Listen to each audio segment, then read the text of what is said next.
Hello, everyone, and welcome to Smashbox TV's podcast 383. Terry Miller, the Disc Golf Guy, alongside Johnny V. Few minutes late tonight. Minutes, a little extra setup and prep tonight. Things are going to get wild. We're going to close out 2021, and in that fashion, we'll probably have a relatively brief podcast, or what we consider a traditional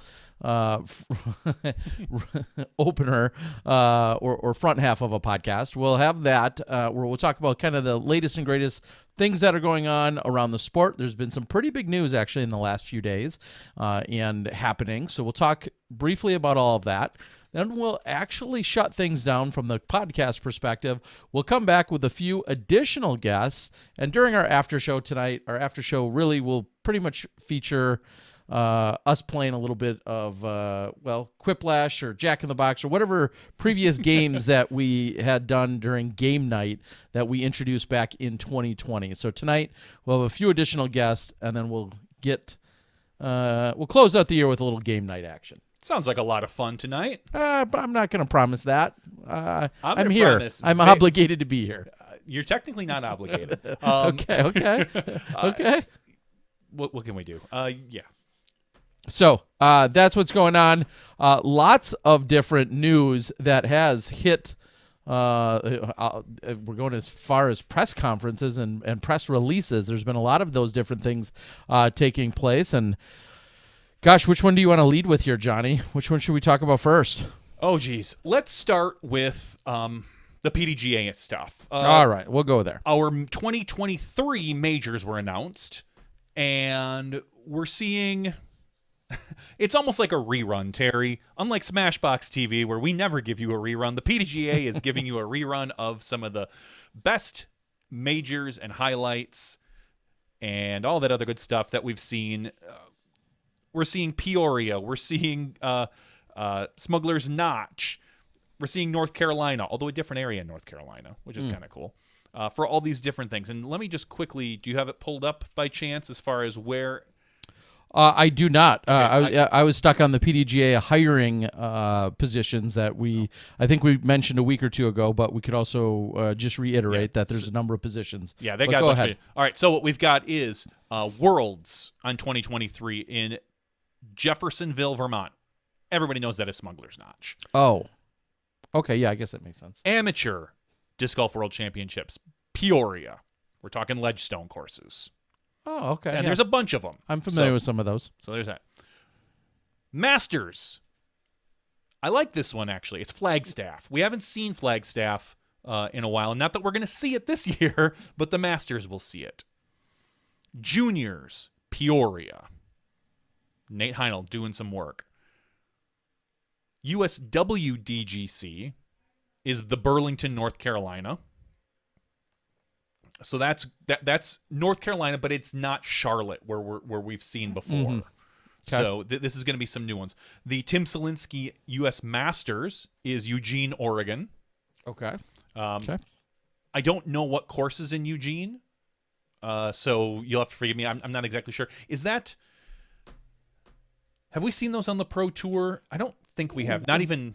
Clearly some phenomenal courses, hence the backbone to being able to get a bid and host any kind of event of that stature there, but not courses that we have necessarily seen in terms of any Pro Tour events, National Tour events, things of that nature. Everybody will rave about how good they are and everything that's going on in that area, but courses that we haven't specifically seen under the brightest of spotlights over the last few years. So that will be another kind of new and exciting venture for so many of us. And then we're seeing the new PDGA Champions Cup. The only place it's ever been held, or will be held, is in Appling, Georgia. We're going to Milford, Michigan, the toboggan course. So the players are gonna be circling back around. I'm gonna say how I feel, and then I'm gonna throw out the disclaimer. Oh, I was gonna say usually disclaimers are done first, but No. I mean you do what you want. I'm gonna say how I feel first.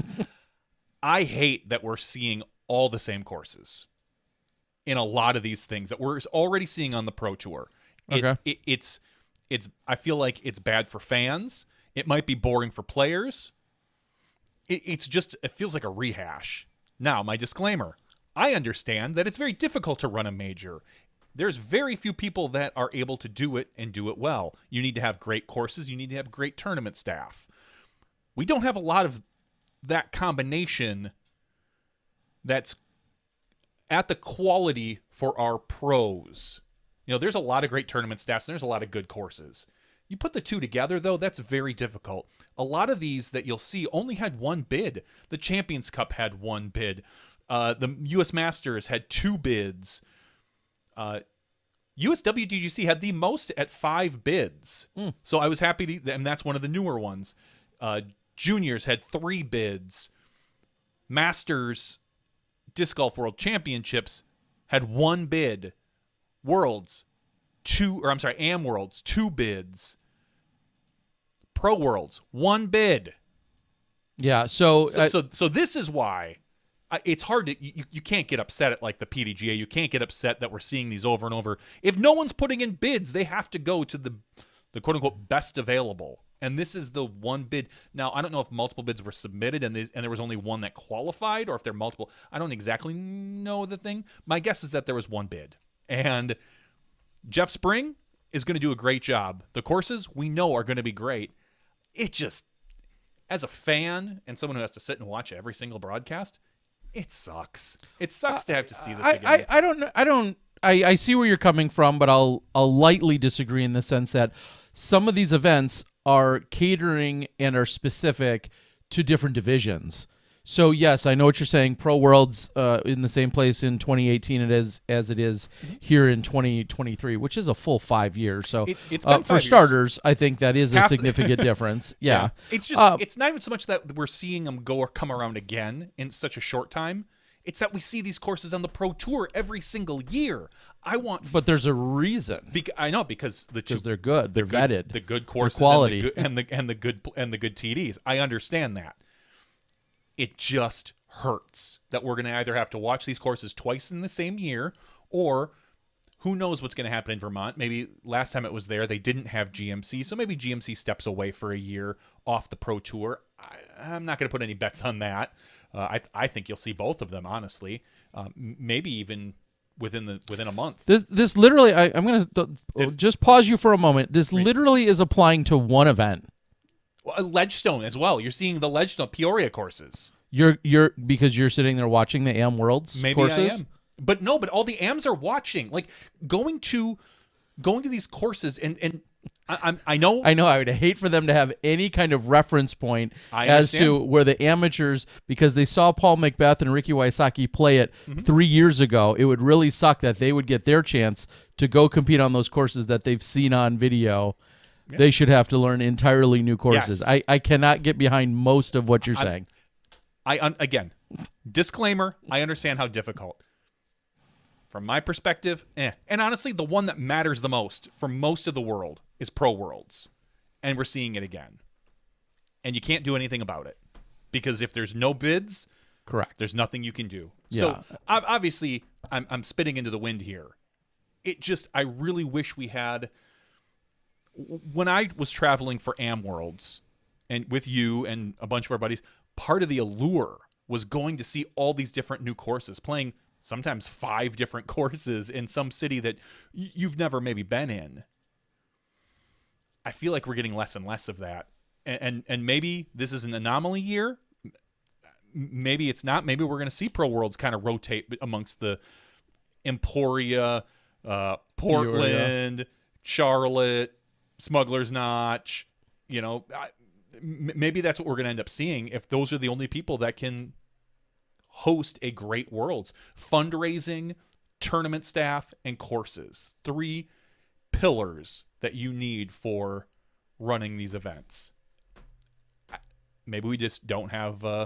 Does it matter to you or to the players if a place like Smugs is obviously has the the yin yang of open and wooded, but aside from that, we also know it's tested and tried and true in terms of having signal for the most part for live. Does it matter that it's also regarded as one of the best facilities by all of the players? Does that matter to you as well? As a viewer, it matters no. to you as a viewer or not, and then whether it matters to the players. It or has not. to matter, of course, because if you don't have any one of those three, the world will hear about it. The pros are not shy of sharing opinions. If one of the courses, let's say we do go to a new place, everyone's cool. Hey, we're going to pick a city. St. Louis. Going to St. Louis. That's awesome. One of the courses we play, it doesn't hold up to snuff. Similar, maybe what we kind of heard at USWDGC. The players are going to scream and yell about it. If we get there and the fundraising isn't there, players are going to scream and yell if the fundraising is significantly lower than we've seen. If the tournament staff does an awful job, maybe poorly marked OB lines, even if the course is great, if you have a tournament staff that does not perform, the players are going to scream and yell. And they rightfully should. I'm not bagging on the players. So you need to make sure that you cover all your bases as the PDGA. So all this I understand. I don't want to see it at Smugs. I don't want to see it at Smugs. It's going to be a great event. It's going to be run well. It's going to be the players are going to have some great courses to play. They're going to have a lot of fun. It's going to be awesome competition. As a viewer, I don't want to see it there.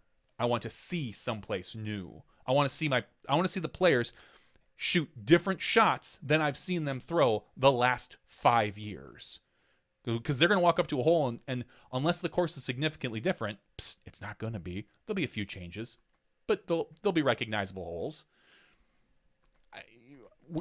At what point are you calling for the?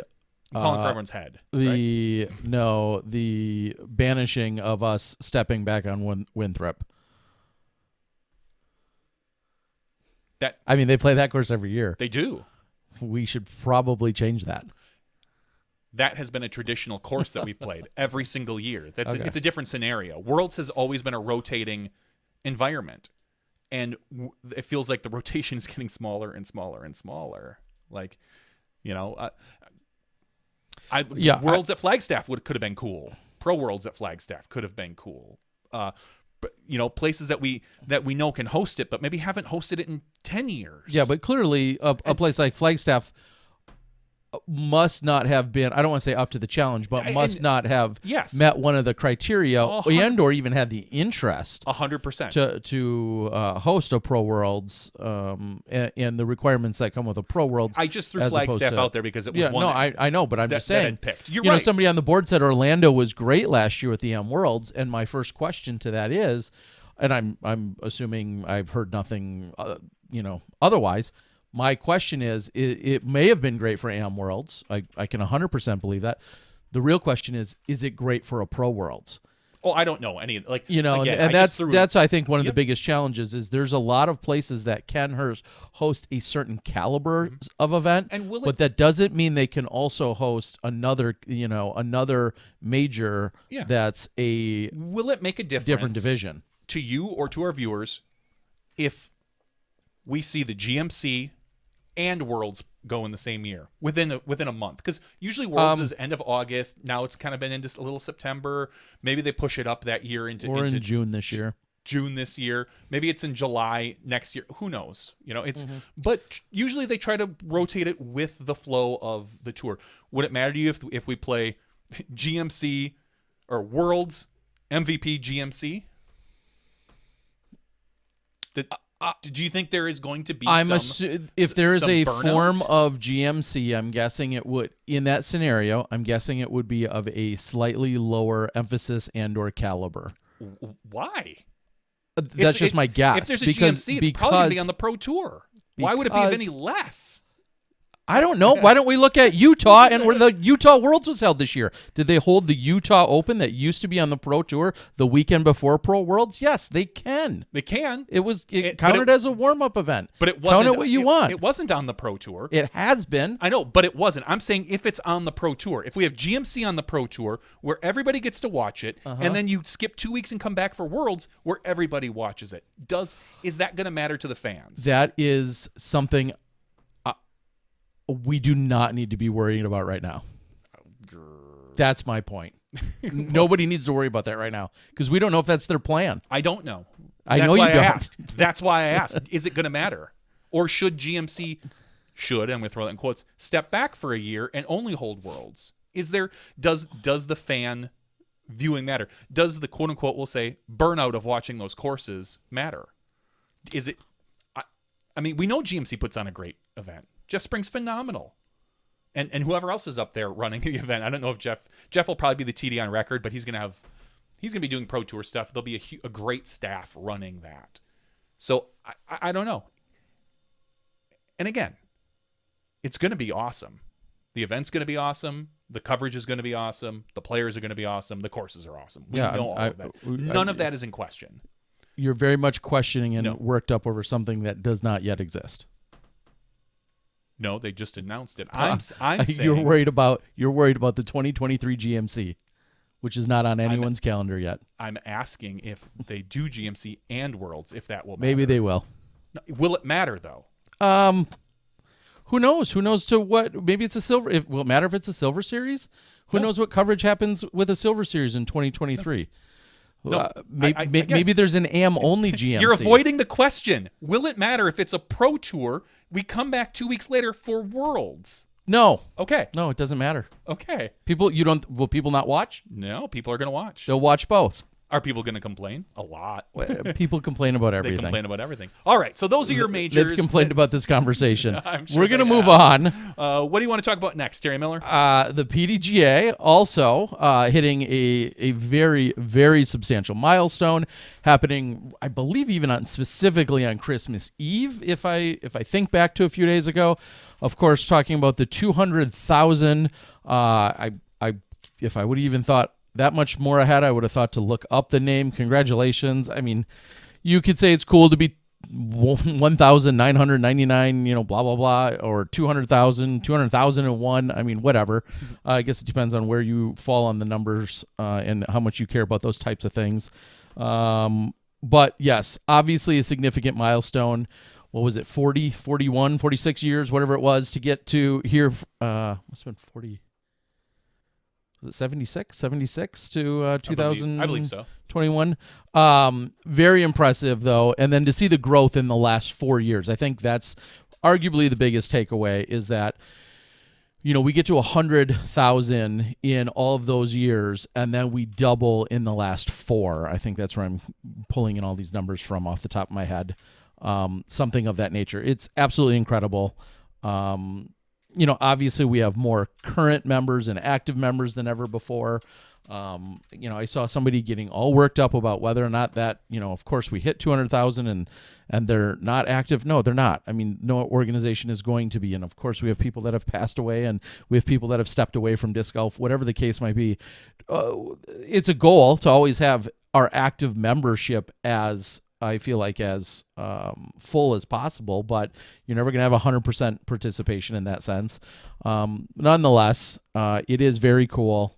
Mm-hmm. I guess the real question, if you're just throwing out hypotheticals, is when do we see 300,000? Like what pace could somebody dare take a guess at when we get to that next 100,000 milestone? The additional 100,000 to get to 300,000. Is it? Here's maybe a question to leave you guys with is it possible if we've gone from 100,000 to 200,000 in the last 4 years, could we even maintain that pace? Would that be a reasonable expectation to say, hey, we can go from 200,000 to 300,000 now in 4 years? Maybe not quicker, but in the exact same amount of time. Is that possible? It's possible. I think it's unlikely. I think that we are seeing. We're going to see a slow in growth of the sport. It's still going to grow, but I don't believe that in the next 4 years we're going to see the same growth that we saw in the previous 4 years, specifically the last 2 years with COVID and this. But I do. Would it shock me if it took 6 years? Not at all. I would be a little surprised if we got it in 4. Happily surprised. Let me put it that way. Okay. Well, nonetheless, pretty cool to see. I'm not sure if they actually had any kind of write-up on it. If they did, it didn't cross my desk. It'd be kind of cool to see. There's obviously going to be a story. Did the person know? Did the person care? Was it planned? Was it timed? All of those types of things. Was it just dumb luck? Were they kind of watching? I don't know. Those are all, questions that I would have. And does it mean anything to said person? But I guess we'll just time will tell on that. All right. So that's the other big PDGA news, and then I'll repeat. There are a number of openings. Go out to PDGA.com and find all of those openings. We kind of went through a few of them last week, but just know operations logistics, membership program manager, graphic design specialist, all of which are listed for openings on the PDGA, and there may even be others. But if you're interested, and quite frankly, I mean, if you're really thinking about jobs in disc golf, and I know I've kind of stepped on this a few times, there's a lot of jobs in disc golf, and you'd be surprised if you have a very special skill set. I know we talked to the U-Disc guys a few weeks ago, and how they've gone from 2 or 3 employees to like 24 or whatever the crazy number they're at now, or 18 or 24. If you have a special skill set, don't wait for a job opening. Reach out to the company that you think you might love or like, and reach out to them and volunteer and at least offer up your insight, knowledge, service, whatever skill sets. It could go anywhere.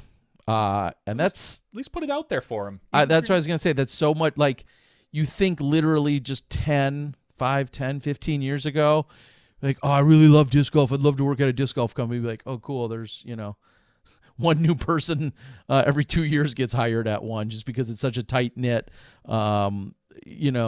steadily but yet slowly growing, industry. And now with the explosion that we've had and or creativity, anything's possible. So, I mean, start a live disc golf company or start video blogging or something. I mean, those are all easy things. If us idiots can do it. Oh my God. We can do it. Anyone can yeah. do it. All right. And then 2 other huge pieces of news within the disc golf industry. We'll start with a departure. Well, one of the departures in that just announced a couple days ago that we saw via Westside on Facebook, saying that Westside Disc and Niko Castro are parting ways and will not be in cahoots for 2022 and beyond. They could still be in cahoots, just not sure. formally. Exactly. They could be doing stuff. They could be doing stuff. So, and a year ago, we saw them sign, I believe, a 2-year extension through 2023 or 3-year extension, something along those lines. I forget the exact I think it was numbers. 2 years. Yeah, I think it was 2 years. And they're parting ways. Yeah. So let the speculation, let the internet go out to the internet, throw out some random speculation. We'll see what happens. They're other than saying that the two are no longer, as Terry said, in cahoots.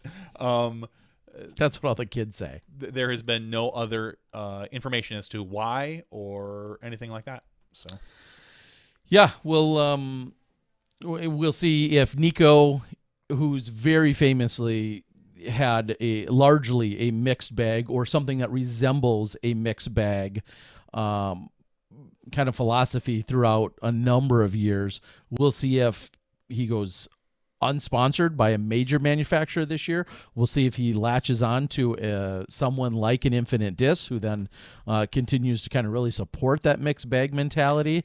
I know his uncle, Dave McCormick, who maybe some of you do or Gateway. don't know, is the owner of Gateway. And Dave McCormick is one of the guys for many, many years now has very much promoted and touted his belief in an open bag sponsorship and policy. So we'll see where Niko and if he feels he needs to align. I've seen him throw, I can't say it enough, I've seen him throw discs from every single company, and he is wildly successful with every disc he puts in his hands. If there's one guy that knows how to go and work and massage and finesse and or power, whatever it is, whatever it takes, Niko finds a way to do it. And I've seen him throw. Can we name all the companies we've seen him throw? I was almost going to ask you name the ones he hasn't thrown for, but he was. I've seen him throw MVP. Yep. We've seen him throw Innova. We've seen him throw Legacy, Prodigy, of course. He's had a few DD Westside, DD and Westside and Latitude. We've seen him throw some. Has he just throwing some discraft. He has thrown discraft. At one point, I know during one of his mixed bag opportunities, he had some discraft in his bag. He threw for 500. Daredevil. Daredevil. That's the one I was that's when I was trying to pull out. That was the only kind of other one that I could think of. But he who knows? So we wish Niko the best of luck, and we'll continue to see how that unfolds. And of course, we all know that Niko to Vibram. That's what we're all calling. Quite possible. Yeah.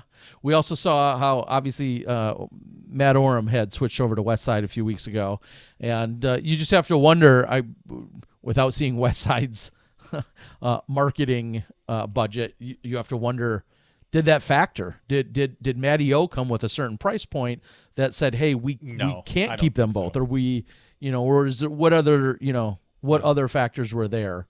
I don't think that has anything to do with it. I don't think that would make sense.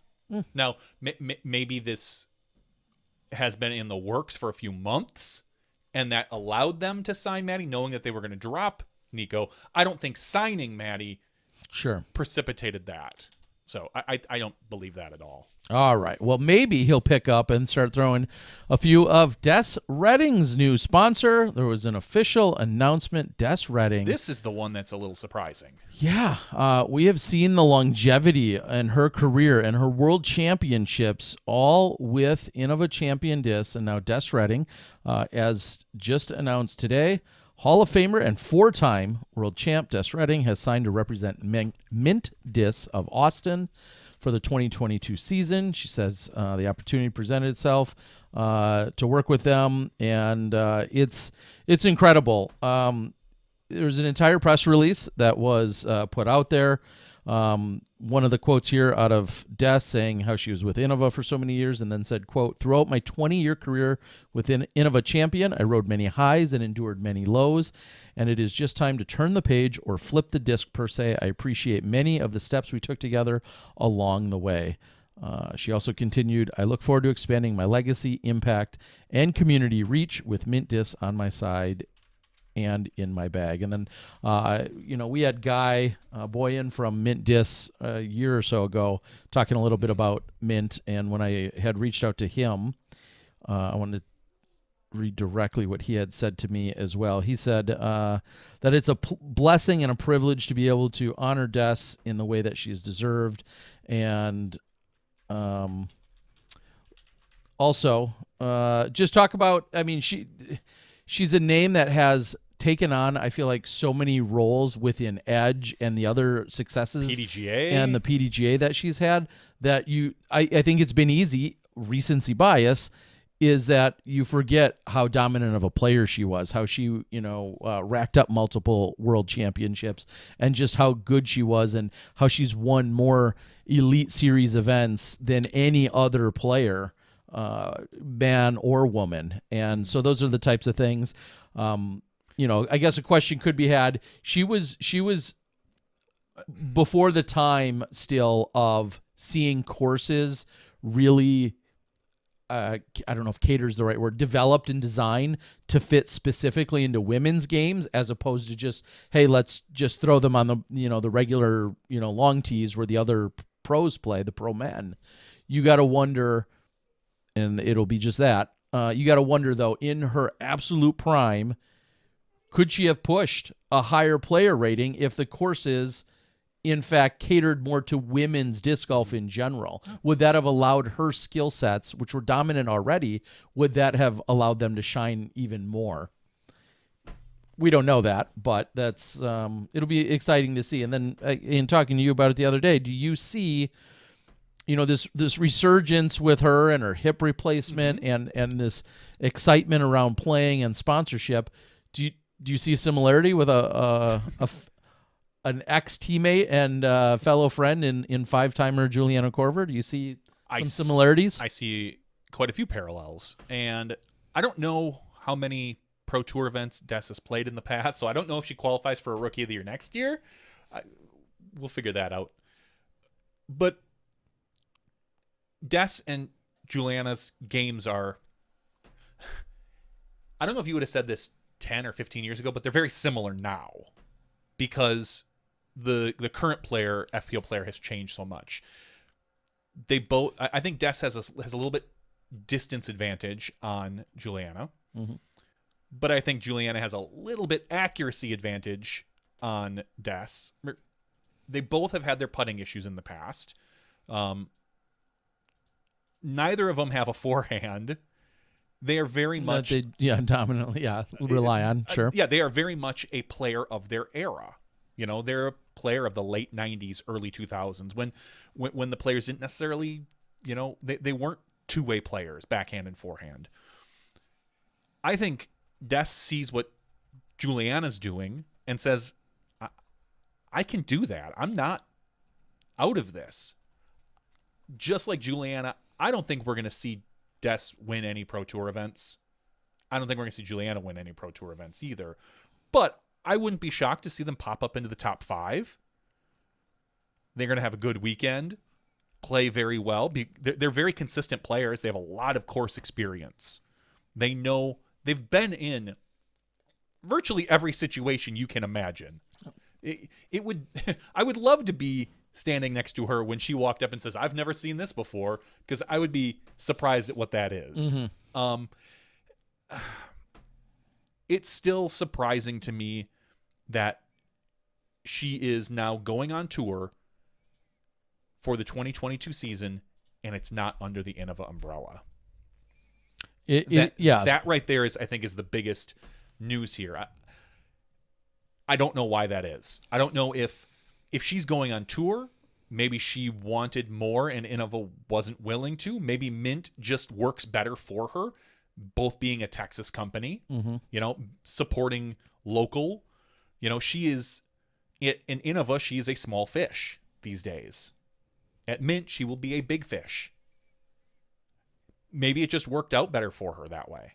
And maybe it's just, maybe she loves, maybe she's been throwing the discs and loves them. Yeah. There's so many situations that we're not aware of, but the fact that she's not with Innova is very surprising for you and I, because that's just what it's been forever. It's been 20 plus years. Yeah. There's just such a, this synonymous association for all of those years. And it does feel strange to us. Some other people are just going to be getting introduced to Des and learning her name as we've, reintroduced Juliana into the world, and how Juliana's, emerged and put herself back out there to the extent that she did. And again, we're of the older generation of disc golfers. In fact, I think Des and Jay once or more than once have slept on floors or mattresses at my apartment complex back when they were getting their touring days started. So we definitely go a long way back to them being pre-superstars, and to see their careers and what they've both gone on to do has been incredible. And this will just be another step. And if you didn't know Des from before, you're going to see and hear so much more this year. So to put a pin in all this before we move on, a few more of the accolades, specifically reading off of this: 4-time PDGA World Champion, 5-time U.S. Women's Champion, 4-time PDGA Player of the Year, and the Disc Golf Hall of Fame class of 2017. So, pretty incredible. Best of luck. We know Jay and Des often watch and support Smashbox in all the other, among all the other things that they do and support. So thank you guys, and best of luck. And at some point, I'm sure we'll have her and catch up with her and Jay and get them on the show. Yeah, it'll be really exciting to see how she performs this year, if she's going to be dedicated to the tour and hit a majority of the stops. It's an exciting time, especially in the FPO field, that we're seeing some of these champions come back. Does it say something about the FPO field? The progress that they've made hasn't been as fast as the MPO, or that the skills from 10, 15 years ago still translate into the FPO, but a majority of the players that were in their prime 10 to 15 years ago might not be able to compete with the MPO this year? I mean, we still see Johnny McRae competing. We still see Barry Schultz competing. Or is it equal? I mean, are these players that are coming, Juliana and Des, are they freaks of nature? Will they be able to compete for another 5 to 7 years like a Johnny and a Barry, leaving the rest of the competition from back then behind? Yeah, I think they've proven with their early successes and the triumphs that they've had that they have everything that it takes. The question is, will that be enough to get past the best of today? And I think, as you were saying, that's going to be the biggest challenge. Is we know that Johnny McRae and a Barry Schultz obviously can hang and can compete on any given day. We know that a Des and a Juliana can throw really well and compete on any given day.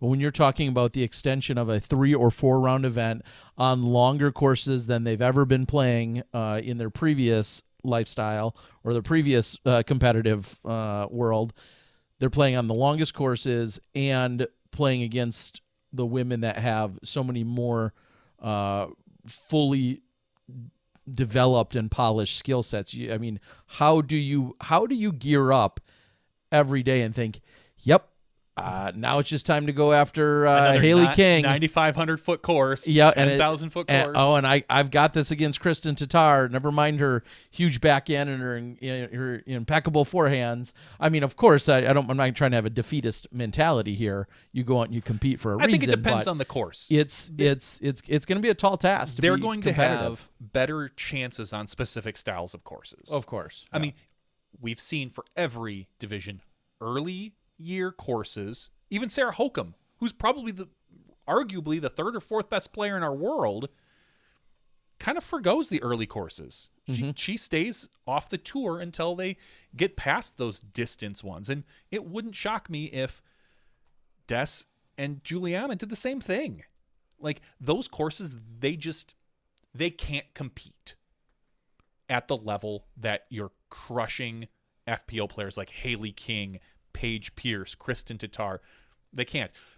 They would have to be very fortunate and stay in bounds on every shot and hope that the other players make mistakes. But once you start getting into Texas, Idlewild, those are courses where accuracy plays a bigger part of the game, then you're going to see some things. A little compression. A little more compression. The Sarah Hokum tour, we'll call it. I think they're all going to play pretty well on the Sarah Hokum tour. All right. A lot of people talk about Scott Stokely on the board. Stokely is going to make a run next year as well, 2022. He just talked about doing 30,000 putts over the next 2 months, or 60,000 putts. 30,000. I think it was 60. Oh, because I thought maybe it might have been 30. It was a lot. Yeah, it's basically, I think it broke down about like 500 a day, 500 putts a day on average. So either way, he could be someone who, again, just like a Des and a Juliana, maybe you'll see him pop into a top 5. Maybe you'll see him. I mean, I bet you for sure see a top 10 next year out of him. But if he's lucky, a top 5. If he's really lucky, maybe a win. Well, I think Evan, who we're going to also hear and see from in just a few minutes when we get over to our game night. Evan from over at Stat Mando had posted earlier saying there's been 9 that Des has played now in 9 Elite Series events. Be a rookie. So she cannot be a rookie of the year, assuming Disc Golf Pro Tour maintains the same qualifiers qualifiers. Comeback. She'll get comeback player of the year. There you go. So yes. Exciting for Mint, exciting for all of women's disc golf. At the end of the day, we're going to have more competition with more world champions in the FPO division. That's a win for all of disc golf, yes. Regardless of who you may or may not be throwing. But it is definitely a little bit of a shakeup, and we'll see. I'm rooting for them all. Does Jay continue? Can Jay be swayed? Can Jay get pulled over to Mint or any other brand, and for any other reason? I mean, I guess that's a question. A lot of it answered. A lot of it depends, I bet you, on the relationship between Des and Innova. If it was a good relationship, if they parted on great terms behind the scenes, I don't see a reason why Jay wouldn't stay. If there was some sort of animosity, which we have no idea about, then maybe I could see Jay being swayed over to a mint. Okay. We don't know. We don't know. What we do know is there is going to be more sponsorship news, announcements, and sponsor swapping within the next week. That's as much as I'm going to tease out for now, and some of you can guess. There's wrong. There's a lot of speculation. I understand all of that. Yeah. I just know there are significant sponsor swappings, plural. There are significant ones that are yet to unfold that will be happening and announced within the next week. And I'm going to leave it at that because I can't share anymore. But I promise you there are more, and by more, I'm talking plural. Yeah. So. Well, the board is lit up with some speculation. Okay. I'm going to read right off the board. Chaser 90EK says Ricky to Didi, Kona to Didi, Mason Ford to Didi, and Valerie Mondahano to Didi. Wow. That's a lot. He says Dickerson to Discraft. I'm gonna be a Didi. No. He said KJ. I think, did he say KJ to Discraft, or I don't know. Dang. I mean, there's either Chaser is taking every speculation we've seen on the internet and throwing it out there, or he's in the know. I don't know. I don't think KJ's leaving Prodigy, but he did kind of have a little questionable interview with Johnny Disc Golf and kind of hinted at something, but it seemed a little, the wording was funny. Let me put it that way with KJ. I don't think he's leaving Prodigy. But, was he speaking Finnish? No, he wasn't. Oh, okay. I hear that's when all the secrets get told. Oh, they get told in Finnish? Yes. All right. Well, nonetheless, there are some significant changes taking place. We can just buckle up, wait for the ride, but there's more coming, and we're looking forward to it. Huge shout out. Ryan Pilcher just super chatted. Oh. Not only a significant amount of money. Thank you, buddy. Thank you. We appreciate that. But that perfectly segues for us to start closing things out, because Ryan Pilcher also is responsible for the latest Disc Golf Guy video that I dropped today, just a few hours ago. I was going to say he had the pleasure, and I think pleasure is a good word for it. He had the pleasure of following around Chris Dickerson, Heather Young, Madison Walker, Zach Melton, Calvin Heimberg, and kind of Thomas Gilbert. He followed them around during the Edge Skill Shot Challenge. And if you're unfamiliar with it, it's this great thing that was set up by Edge that was created many years ago. It's a lot of fun to participate in it. And so you'll get a great kind of introduction to not only how it works, but spoiler, you'll see some of the best scores that we recorded at the World Championships this year. And it's all within that group. And Calvin Heimberg, yes, Vinny, is your MC. He is the official host of it.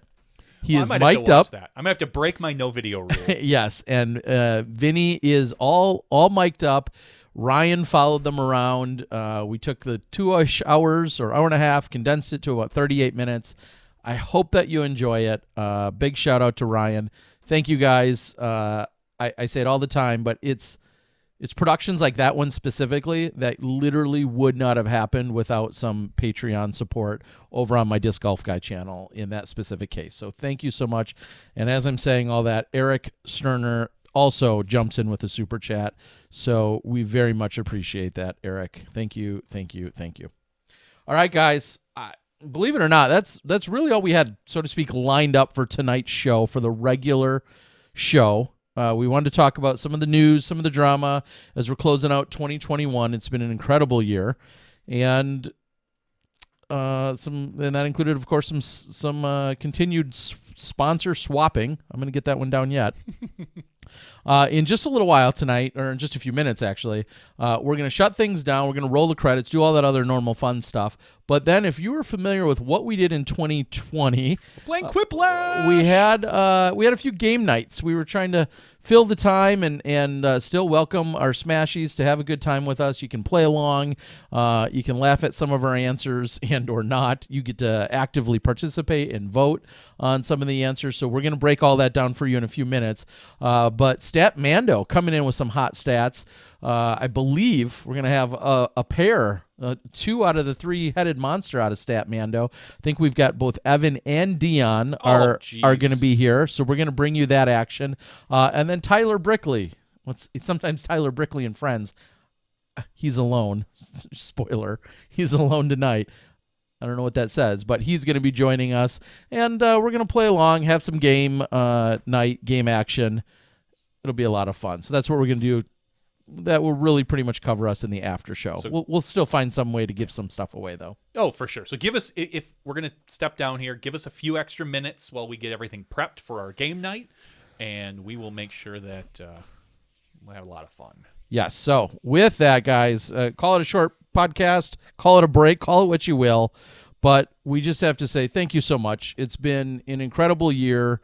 Of course, being part of the Disc Golf Network and the Disc Golf Pro Tour, that consumes the majority of our live action and our time within disc golf throughout the year, but also showing up pretty much every Tuesday night, occasionally a postponed until a Wednesday or a Thursday, but if I had to guess, we were probably here for about 50 out of the 52 weeks this year, and we just we cannot thank you guys enough. Whether you're tuning in live, which we absolutely love the interaction, or whether you're listening to it while you're driving across the country because it's that long of a show, no matter how you're consuming it, you're putting up with Johnny's thoughts, you're putting up with my incredible puns, whatever it might be. We truly, sincerely love and appreciate you guys, and thank you guys so much. For giving us a little bit of your time, a little bit of your ear. Sometimes you're probably scratching your head saying, what the hell are those idiots talking about? And they're so wrong, and that's fine too. Mm-hmm. But at least we can give you some perspective from a couple of getting older veterans here of the game. Dan Harbeck has literally supported me and or us since I was a teenager. So Dan, thank you for jumping in on a super chat. He says, Happy New Year, Smashbox. All the Smashies out there, may 2022 may be your best year to date. So I couldn't agree with you more, Dan. Thank you so much for the support. So, guys, stick around. We're going to close things down for the regular show just for a few minutes. We're going to revamp a few things to bring in our other special guest. We'll come back in with an after show. We're going to play games. Play along with us. Chime in with your answers, and we look forward to seeing you there. So, for the last time, for our regular shows in 2021, for Johnny V and myself, Terry Miller, the Disc Golf Guy, this has been Smashbox TV's episode 383. Stick around. We've got games to play, and we'll close out 2021 in style. We'll see you then when you step inside the Smashbox.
Hello, everyone, and welcome to Smashbox TV Podcast 383's After Show / Game Night.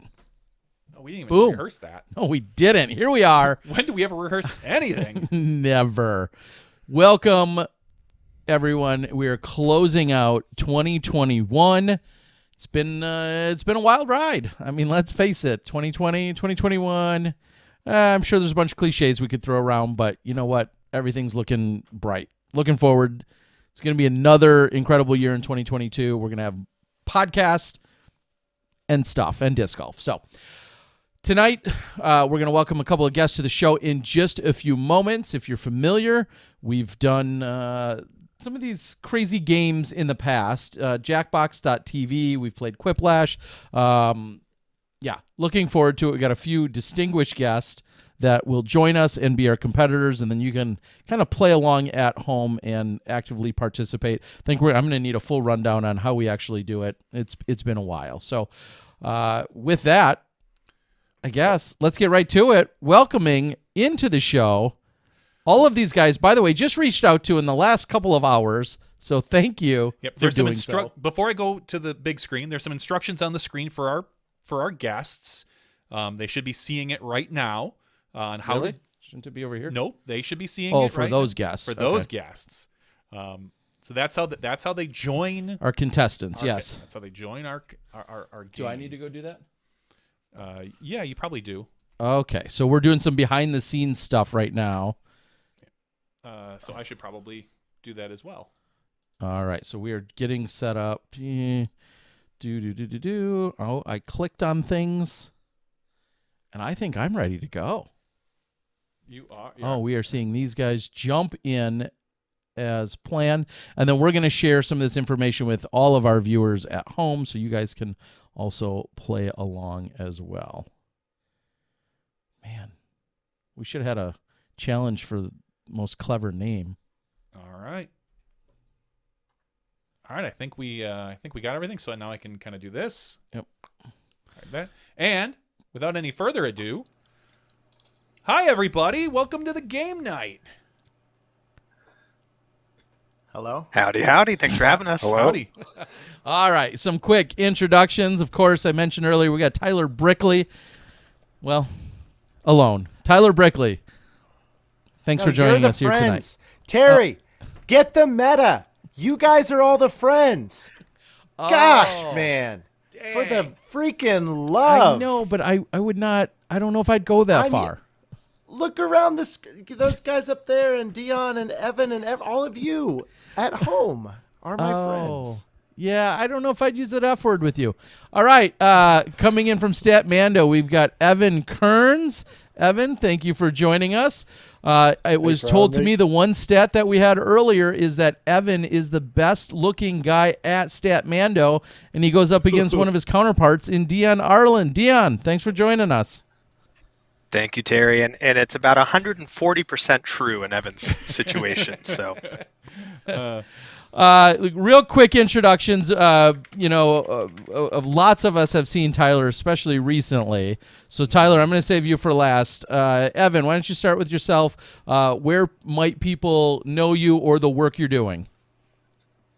Statmando. We have statmando.com. Twitter account at Statmando and Instagram at StatmandoDG. Dion and I both kind of handle that, tweeting cool stats, trying to post what we can, and doing all the back end work for Statmando.com. What specifically, this is the only technical question I'll kind of ask because I'm not smart.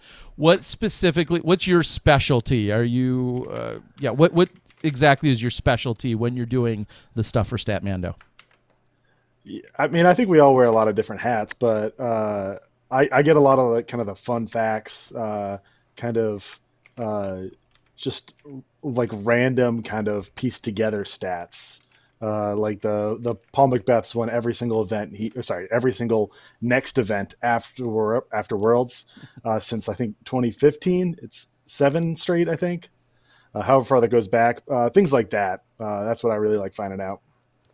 Yeah, well, first of all, thank you for all the hard work you're doing, technical or otherwise, and then thank you for feeding it to airheads like me to make it sound like maybe I did some of that research and I pass it off as my own facts. So I very much appreciate what you're doing there. Thank you. All right. Of course. I mean, that's the point, to make you look smart. That's a tall task. All right, then moving on over to Dion, who we've had on the show a couple of times. Dion, I know you frequently tune in, but you're a busy man, and also over at Statmando. What's your main role over there? Yeah, so I am the least technical of the three. We've got Evan and Hans doing all of the development work, and then Evan, as he said, is so good at pulling the data and finding those interesting pieces of information. I sort of lend some of the disc golf history and maybe gravitas to the group, and that I have a good connection to the disc golf community and the folks participating within it.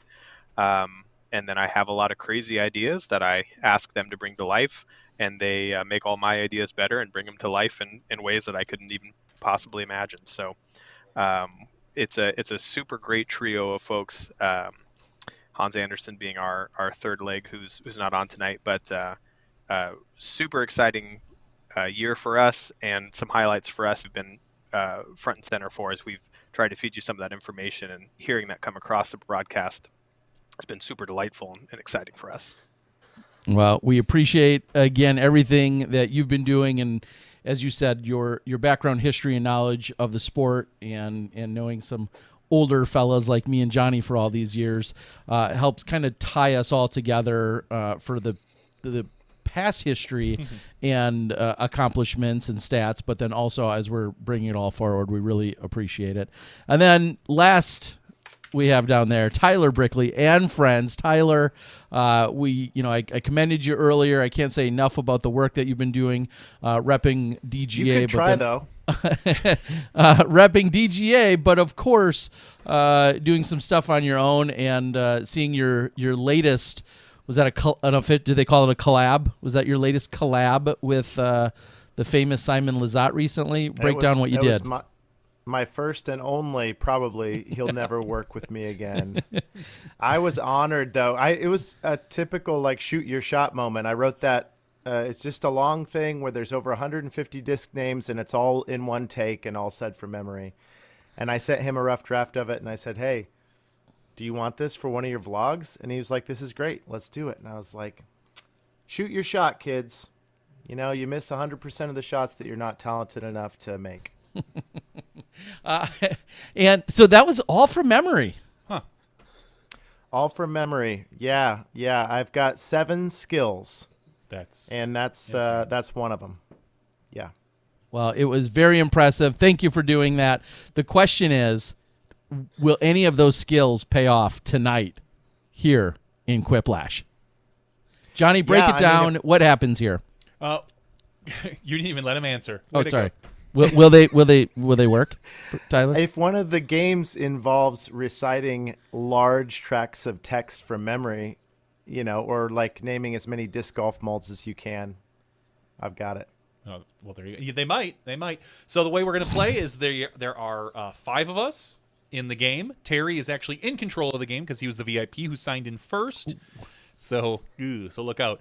After we click that everybody is in, what will happen is there'll be a code up there for our viewers to join in as well. And maybe our second game we'll just let the first 3 viewers join in. But we're going to play a game with just the 5 of us first. So once Terry clicks that, we will be able to move on, and you should then see a code, viewers. So get on your phone, you go to jackbox.tv. There'll be a join code where you can vote on whoever has the best answers to the question. It's going to give a bunch of points. I'm going to win, and then it's good night. Oh, my gosh. All right. Are we ready? Should I click on this button, sure, Johnny? Let's give it a shot. Let's see what happens. All right. I'm going to click on the button that says everybody is in. Then it says cancel the game by pressing this button. I don't want to do that one. I don't think you want to do that, Terry. Okay. So, all right. So there's the code. It is TPQW on Jackbox TV, so the audience can join in. TPQW. Tyler, what's a good anagram for that? Tyler, please quit winning. which is what you'll be saying in just a minute. He's too good. All right, we'll see about that. Here we are for We're round in number round 1. 1 of the game. Dion, did you ever join us for Quiplash during our game night in 2020? I think I've seen it played, and as a trainer at a financial institution, we've used Kahoot. I assume it's relatively similar. All right, very it should be prompting you with something right now. Yep, so the questions This is will be coming. inappropriate.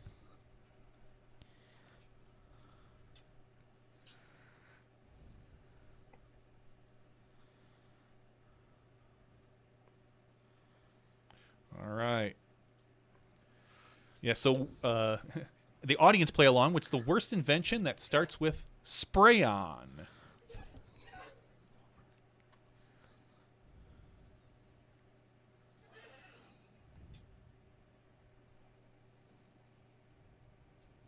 Oh, I only got 2 answers?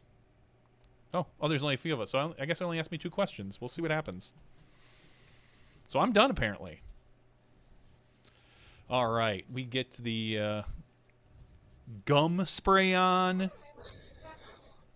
cat urine spray on. Yeah, well, if you're a hunter in Wisconsin, you do spray on deer urine. So I don't know how good or bad that is. How many questions did you answer? I just answered 2 questions. That's Okay. all I had. All right. I'm guessing that's what everybody had. Yep. So the first one, our first question is a good name for a fictional town in Australia. Underground Killa or Down Under Abbey? So now everybody gets a chance to vote. Yep. So if that wasn't in, you get a chance to vote. And all right, audience, our viewers, hopefully you're voting on this. There's 11 audience votes. Go and type in the chat. Who do you think is going to win? Who do you think is going to win this game? Oh, Down Under Abbey. I get that one. I beat Tyler Brickley. No, Tyler Brickley voted for me. Yeah, I was I going to beat you. say, you beat me. I was absolutely had no idea what to put there. Very nice. Very nice. The most important part of Canadian sex.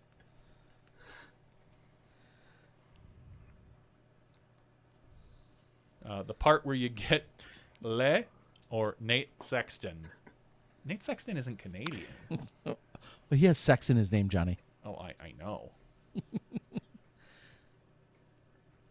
He's the Canadian Ooh. national champion for He's 2 years. the Canadian running, so I think national that's- champion. Yeah, So you're he sexes there all the time. I see what you're going See, with, guys. I may not be as Stats, funny guys. as Tyler. You got to play to but the I'm crowd. smarter. Play to the crowd. Yeah. The best line to say while crying a single tear. I save that tear for moments such as this, but benefit of the doubt goes to the player. I'm not able to answer, unfortunately. So you can.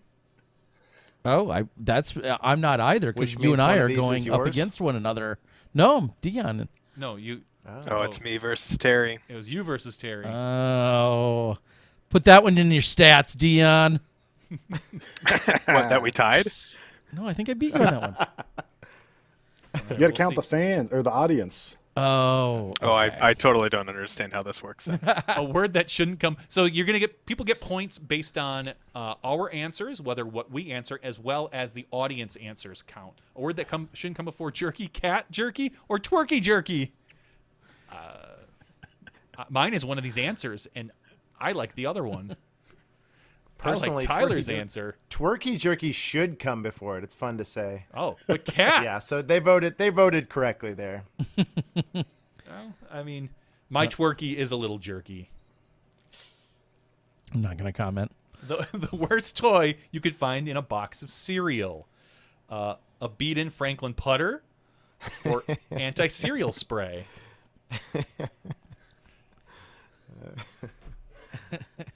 Oh, cool. Now I can answer now. It's letting me answer. I don't think it lets you vote on any of Yeah, your it does. own. That wasn't one of mine. So No, I know. I'm just saying. I don't think it lets you vote on but your it own. didn't let me do anything before. Ooh. Even when it wasn't. Oh, come snap. on. 4 fans? Step Mando So- taking that one. So am I Wow. in the lead for the least amount of votes across the board here? Wow, he got the quick. We'll find out in just a second. Yeah, So so we know we're who going the to... brains are in that operation. All right, that's the end of round 1. We're going to see where everybody stands. Myself is winning with 1670. Statmando in second place. Statmando EK. Let me put it that way. It's clear that everybody got points in that round, and that's all that mattered. Well, yes, yeah, everybody got that's what we points. were going for. All right, so Participation. now we have answer on our device. Audience can play along as well. Something a talking doll probably should not say when you pull the string.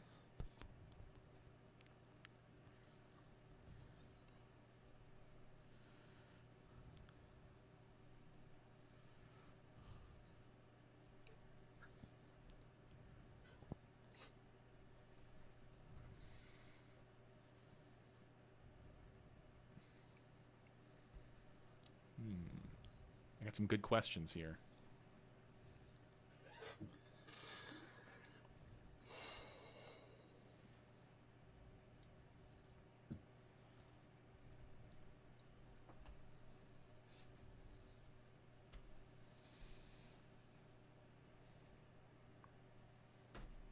Everyone's All right. submitting their answers.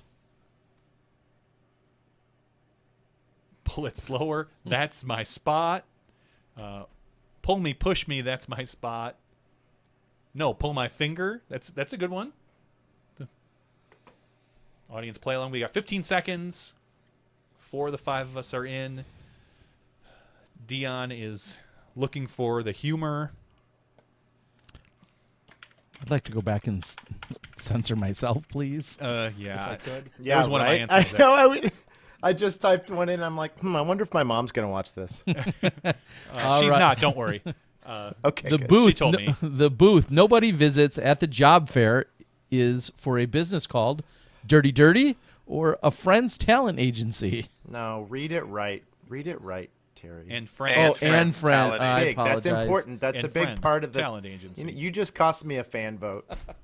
Somebody switch your vote right now. I gave you a sympathy vote, Tyler. See, I didn't get a chance- Yes. see, none of those are mine, but I didn't get a chance to answer. Yes. Oh, that actually changed it. Yes, it did.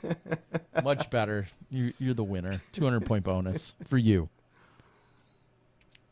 All right. The worst part about dating a magician. When they pull out the rabbit? When they disappear in the sack? Uh, I feel like these are the same answer. I don't know what you guys are into. that's weird. Yeah. We used to have a pet rabbit. Well, I've dated a magician. This is the crux of the issue. Did you date a magician? Close one. I did not date a magician. I lied. Oh, see, the story would have been better had you really dated a magician. All right. Maybe a magician's assistant. What are the 3 greatest words in the English language? What are the 3 the comedic stylings of Carrot Top or Don't Nice Me? Wait. Someone didn't understand the assignment. 3 words. I'm just going to go with This is the best comedic answer in the entire carrot game top. so far. Those are the 3 words I'm picking.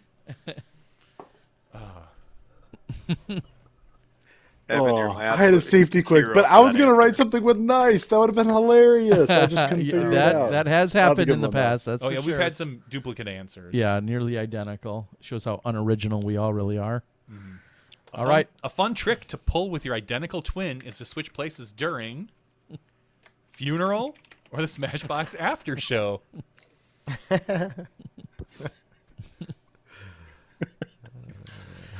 Any votes making fun of us will be disregarded. And probably win. That's what we've also learned. Yeah. 2 things seem to win: dirty jokes and making fun of the hosts. Oh, Oh, funeral. man. Ooh, Way sorry, to go, JB. EK. Ran away with it. Mm. I didn't get the quiplash though, so it's unfortunate. Somebody who would make a terrible soccer goalie: Niko or Dion Arlen's intellect.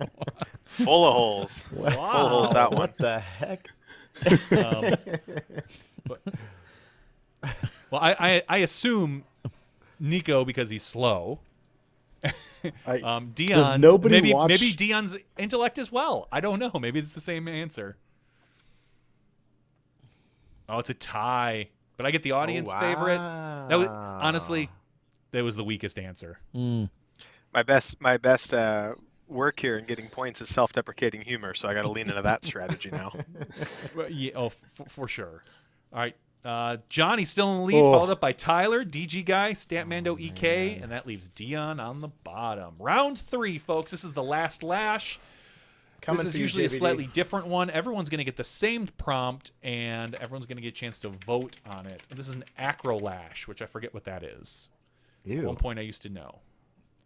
We're all going to find out. Come up with a full name for this acronym. Oh, gosh, we already warmed up Tyler before. Yeah, no kidding. Got it. SFF.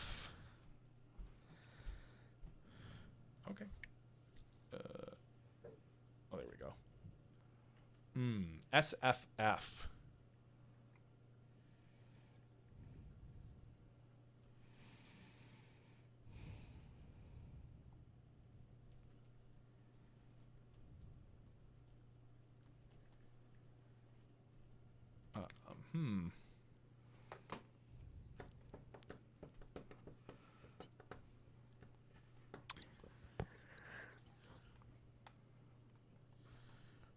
This is like when you get dealt bad cards in Cards Oh, Against this is Humanity. You submit an answer and you just know, nope, there's no chance. This was a terrible answer. That's how I feel whenever I turn in a work-related project, of any kind. This is the worst. It's like, it's not ready, but I'm done working on it. Yeah, no. The So- worst answer will be mine. So, just so we know. All right. Okay. Now, everyone will do their voting. Come up with the name again for this acronym, SFF. Some of the answers are Smashbox Fanfic, Family Feud, San Francisco Fail, Stop Friends Flying, Southwest Frisbee Fanatic. I think that's what SW stands for, but SW Frisbee Fanatic. Maybe it's that. Can you do an acronym inside of an acronym? Is that cheating? That's Inceptionum. You can do one on the back of an acronym, Wow, backronym, but not in the inside. Can I pick none and all at the same time? Oh yeah. Those were some bad answers, guys. Come on. Yeah, let's blame the game on that one. I'm so glad I had a Come lead going on. into this because I definitely lost it to Brickley. Let's go. I got an actual vote? That's Oh. incredible. So did I. Stop let's Friends go. And there it is. A huge bump there for Tyler Brickley, taking home the number 1 point total there, which Definitely gonna should surpass me. push him Come on. over Johnny Let's go. Woo! Yes, Tyler. Tyler That B. and is- former friends. Incredible, Tyler. You have just won a one-sided number plate. Maybe a doink off of that on a Mach 10X thing. Yeah, it's not a 10. Yeah. an X. 10. Nice job, Tyler. Thank you. All right, so that is one game down. Everybody's got the hang of that. That was easy, huh? Yeah, completely easy. Terry, you All are right. in control of Jackbox. A little intermission quickly, though. Evan, where are you coming in from? Where's the working office that you're compiling stats and wild information? Yeah, I live in Massachusetts. I'll make it easy. I live 30 minutes east of Maple Hill. Kind of. Wait, isn't that in the water? Oh, you got to go. If you go east of Boston, yes. I'm in between Boston and Maple Hill. Okay. All right. Yes, still on land, dry ground. So another in 30 Massachusetts. minutes, and you're in the bay there, right? Yeah, If yeah, you go- exactly. Another 30 minutes east. Dion, how about yourself? I'm in the Shelton, Washington, the Pacific time zone. Okay, so we're going to just quickly sidetrack. We talked about Eugene getting to host one of the majors. We talked about that in the regular show. So real quick, you're going to be the most familiar with that territory and that course more than anyone, or those courses. Give everyone the 2-second recap of what they should expect out there. Did you say Eugene, Oregon? Yeah, Hosting I a- mean, you're like Which major? kind of. I don't know which courses. No, which major he asked. Oh, Pro Masters. No, that's Is that the Tim's that's Lindsay, maybe? Interesting. So Dexter State Park is a classic course in the Eugene area, and super beautiful state park with some elevation, highly wooded. Courses evolved over time, but it's classic Oregon disc golf. And then there's a few other Alton Baker and some newer courses I haven't had a chance to play. Some Dustin Keegan design properties. So if they're using those, then it's going to be a very well-rounded world with beautiful scenery and terrain. Okay, thank you. We talked about it earlier, just how none of us have really been there to that specific area or have played there, but obviously we hear good things, and if they're awarded a major, they're doing a lot of things right. So, and Tyler, center of the country, right? Where are you at? Kansas City Terra. Hey, Dion, you had cool video, by the way. Do people know that he's like super? I mean, Terry's made videos and whatever, but Dion's the Discraft driving distance clinic guy. Yeah. Look Not at the him. good-looking He Robbie hasn't Bratton one, but Dion, aged- yes. No, he hasn't aged. But the better today, looking and he one than still Lizard Lawyer. throws So he's like, far. Have you used your own distance tips to you can throw even farther now than you could back in that video? I appreciate that, Tyler. I actually can throw farther non-360 than I used to be able to. Interesting. So my technique's actually gotten better in the last few years. I've really focused on clean backhand technique, but I can't match the raw power that I had 10 years ago when I was in much better shape and much more flexible. Well, that was before you had a kid. but- Yeah, So- before I sat at a desk for 10 years and typed on a computer all day. now if he truly had a child, I could understand why he would not be able to throw as far, but I think that's usually done by the better half. Oh, all right. I don't know biology. All right. So, do we want to go with same players? How do we do this, Johnny? Let's do one more round of the same players, All right. and then what we'll do is we'll give we'll open it up for the remaining 3 spots to some of our Smashies some out of there. our smashies out there. Wow. We'll see who- Again, the audience can join in using TPQW. And it looks like we're ready to go here for Quiplash. This is the second. round 1. Which JV? Iteration. What's an easy way for the audience to remember like TPQW? Like, do you have any? I mean, maybe because I feel like you might want to rehearse it even. I'm fine, Tyler. I'm fine. The audience gets to play a message found in a bottle floating in the sea.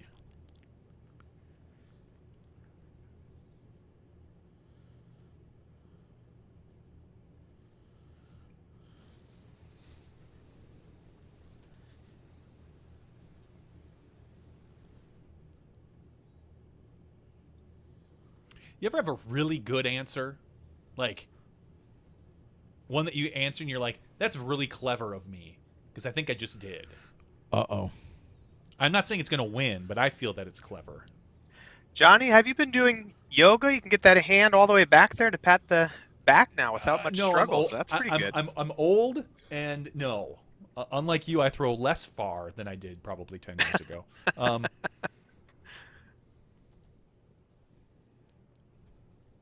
there's not enough space. Doing it.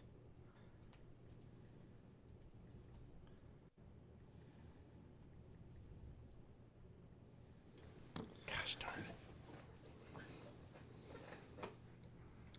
Tyler, I'm Hey, coming for you Dion, this after round. the show. Okay, you got it. Dion, after the show, could you sign my screen? There we go. Yeah. Okay, cool. All right. Looks like all of Barely our got that last one in. submissions are in. If the Liberty This is gonna Bell be a were duplicate truly answer. patriotic, it would make this sound. Disc Yeah, hitting I knew that was gonna chains happen. or chains. Oh, very similar. What's going to win? I would like to say both of Ooh. these people are not original and maybe should be docked points. It's one of them's probably Which one Tyler. of yours is yours, Tyler? My first answer, Tyler. My first answer was going to be Gucci gang, Gucci gang, Gucci gang. Yeah, how do you type out, oh, yeah? But you just can't. Okay. All right. A lame thing to say before your big drag race. Will these high heels slow me down?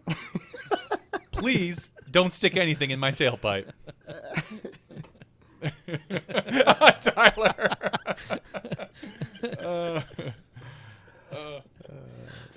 That's the me, best man. answer on the night right there. For the record, Johnny, if that's that was is that the the one. one you patted yourself on? Yeah, that's the one I hurt my arm. I threw out my arm doing that one. Well deserved. It just came to me. I was like, my wife just went to go see a drag show the other day, so it was. Funny enough, my brain was going that way, and I opted Against to it? veer against it. Yes, Wow. absolutely. Were you looking at my screen? No. Warning. The government allows school lunches to contain up to 4% of the teachers or recycled plastic of Vibram putters. Those are it's good. We're getting technically this down. rubber, isn't it? Yeah, it's technically rubber, not plastic. Ooh. Somebody here worked for DGA? That's the joke. You only get 4% of it. See, Dion. Oh, gosh. Oh, You gosh, and that your I'm not gonna argue stats, that damn one. it. Mine was Stat bad. Mandos Stop. went up against each other. And And that Dion won. gets the Quiplash. Not knowing the plastic wise, but he deserved that. What a really bad smuggler would say to a border guard. Is it contraband, or am I just happy to see ya? Or I always walk like this. Those are both great answers. Yeah. The strategy, in case those who aren't familiar with, is you vote against the one you think is the actual better one, so you disperse the quality of your competition. Just so y'all know. Jeez, Close. there you are with the Please. stats. Stop. Clever. Stop with all your stats. Clever girl. Yeah, tell me you're a libertarian without telling me you're a libertarian. Your fishing trip with your father was going great until he set down his rod, turned his head, and said, "Son, it's time for you to bait your own rod." I listened to Smashbox. So anytime God. Smashbox is the butt of the joke. For sure. All in good fun. Yep, there they go. Of course. Thanks for having me on, guys. Let's No, it's let's. well Oh, your played. call's breaking up. What was that, Evan? It's time to cut that guy off. This one's close. Yeah, it is close. Remember, audience, you can join in and vote with TPQW. Tyler, please quit winning. TPQW. What a come from behind, Wow. from last to first. Yeah, Wow. Dion. Quite the last to story arc. first. You either live long enough to be the villain, or Die the you hero. don't know how to finish a quote. Or you totally mess up the quote the whole time. The audience says, how would you fix the economy?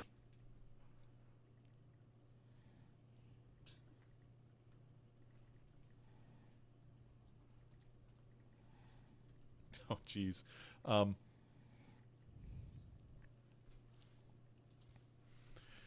Ooh. Yes.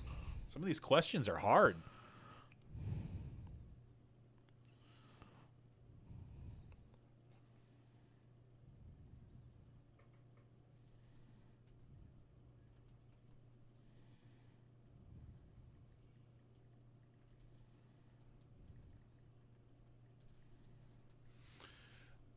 And once again, I had a good answer and a bad answer. So this is how it goes. All right, I'm content with mine. Are you? You happy with them? You Yeah. think they're going to win? Like, what Um, odds would you give yourself on winning your particular questions? Does it matter? I who checked you the pick? stat Mando. I think both of my questions are going to win. Dairy. I put you at 42%. Oh, 40 that both are going to win, or that one will. No, your overall chances of success. Oh, yeah. Yeah, does Stat Mando have a numbers heads up telling and me. Quiplash against us? I'd love to see the results. yeah. You just go back in some previous podcasts. I'm sure they'd be wildly entertaining All you to have to do research. is watch. Right? The dumbest use of science would be clone a Smashbox host or Destroyer. Well, clone Witch Destroyer, you know? So it's got to you're be. not wrong. Is someone saying that Destroyer has been cloned a lot, or the Smashbox hosts are? So the answer is, the audience goes against me with the Destroyer. Come on, how many Destroyer into the clones do you people need? I want the Raptor Ricky 180 gram ones. That's what I want. Oh, yeah. The hardest part about being Justin Bieber's bodyguard is having to cut his hair. or lying that I'm not attracted to Justin Bieber. Oh, what is the hardest part here? I don't know. I just saw him and his addressing the paparazzi. Man, I feel bad for that guy. He's just such a hard life. Oh, thanks for voting for me, though, Tara. Evan, that's awesome. Oh, and I got the audience. Wow. No way. I think Evan, that was every so single clever. time. Yeah, that was awesome. Every single time the audience votes opposite that we do.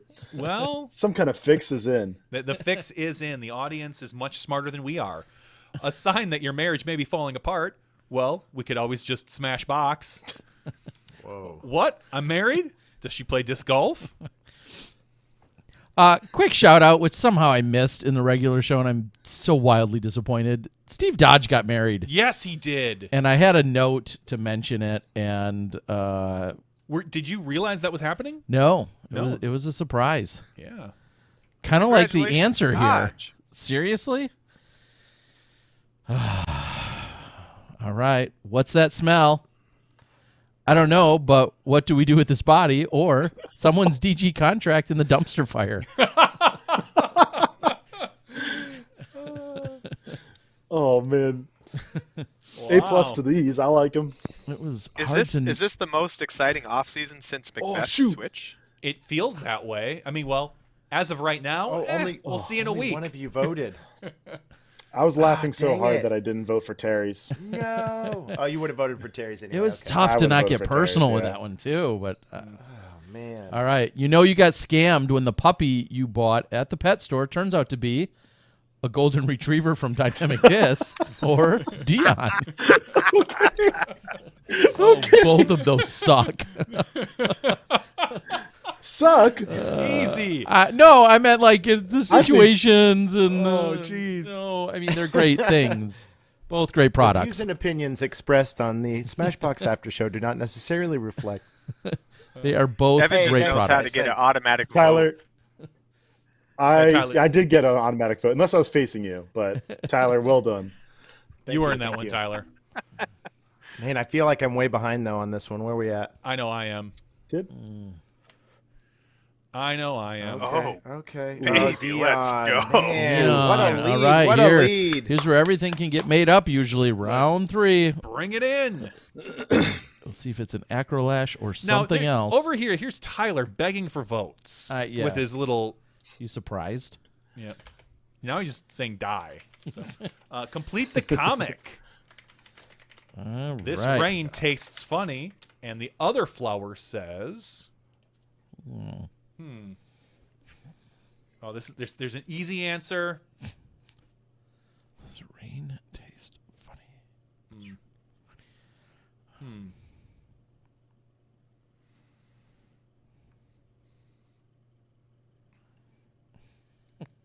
Yeah, yeah.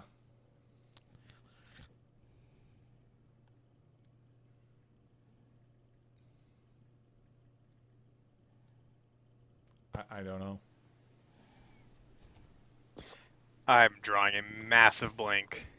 I got 15 seconds. All right, crunch time. Yeah, aren't you used to the rain out there? Just an everyday joke for you. I guess we're gonna go that one. Dion. Yeah, get seriously, D poor off Dion. the Dion's like, podium. what's rain? This is a total garbage answer. Yep. That's it. Cancel the final round. Can you talk? It tastes like chicken. Yeah, sucks being planted by a fire hydrant. Or the yellow rain always does. Okay. Everyone, cast your final votes. Oh, I'm hoping for Come the on, comeback folks. here.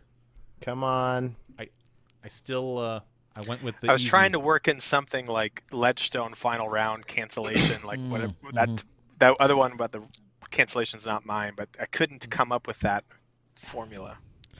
And I was just thinking no one would get my Phil Collins, ooh, I wish it would rain now reference. So I opted out of that one. Well, you could have gone with CCR or something. Who will stop the rain? Oh man, JVD. Yeah, I went with the Oh, easy man. crowd pleaser. I Yeah. did too. I tried to dress it up a I little thought bit. Maybe mine that was was my mistake. good.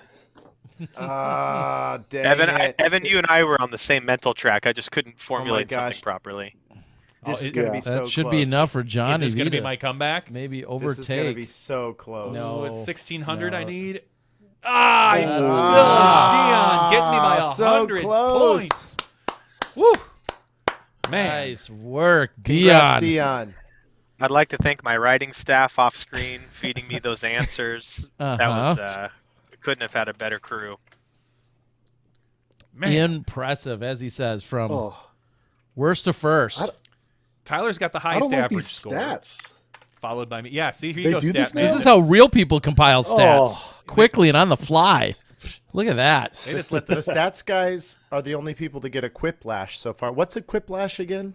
I think that's when the people and the audience basically vote for you. You Yeah, get have an both of them. overwhelming majority or something higher, like okay. that. the highest percentage. Yeah, it's 100% of the people playing it. I think with the audience, it's a certain percentage because 100 is kind of hard.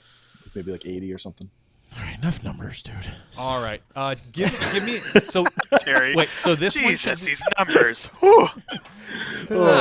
should we allow some of the audience to join in here? Yeah, too? I'm good with that. I'm gonna. How about I click on the new players button first? gonna- We gotta hide something. So Yep.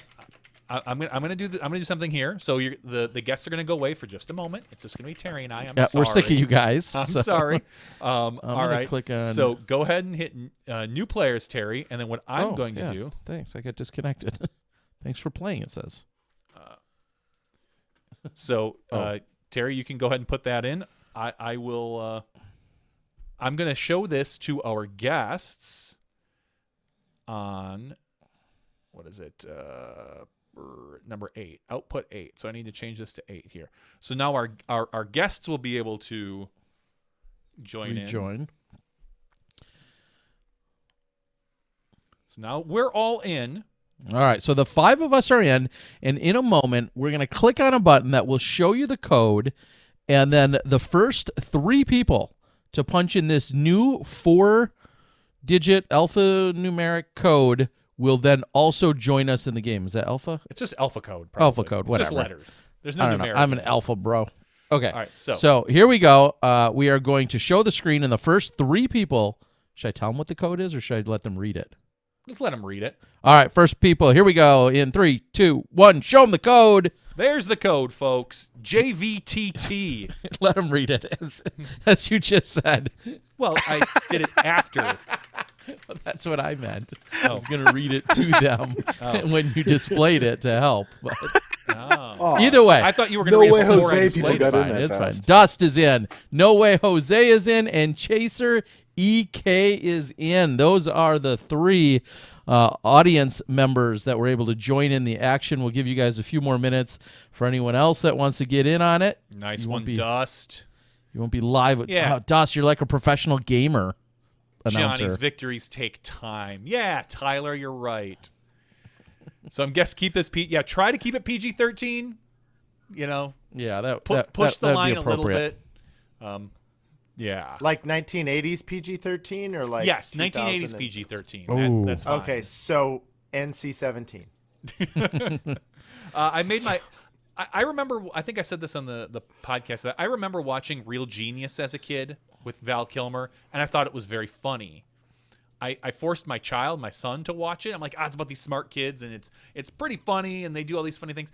It's pretty boring up until about 3/4 of the way through the movie, and it's not. There are 1 or 2 little 80s PG-13 moments, but not nearly as funny as you thought when you were a kid. So. All right, looks like we have some audience participation. We've got 16 additional people besides the 3 that joined in. With that, I think I can click on the Everybody's In button. Is that right, Johnny? Here we go. Yes, you can. I don't know. I'll click on it. We'll see what happens. All right, so this is going to be a little bit more difficult for us on the screen because we got 3 people, and if they're watching Smashbox, they're smart. And there's going to be a few additional questions. I don't. Is it just the 2 still? It might be 3 questions. I don't know. If you're in the audience, you can join in and play along. JVTT. And with that, here we go. Good luck, everyone. Except for the people Thank I'm you, playing. Terry. Oh. Okay. Round 1 firing up. Oh, man, I am so nervous. Are you excited, Terry? We've got So 8 people excited. here. Oh, look at that. the people at home can play along as well by joining JVTT, and you can answer this: a surprising thing to find inside a piñata.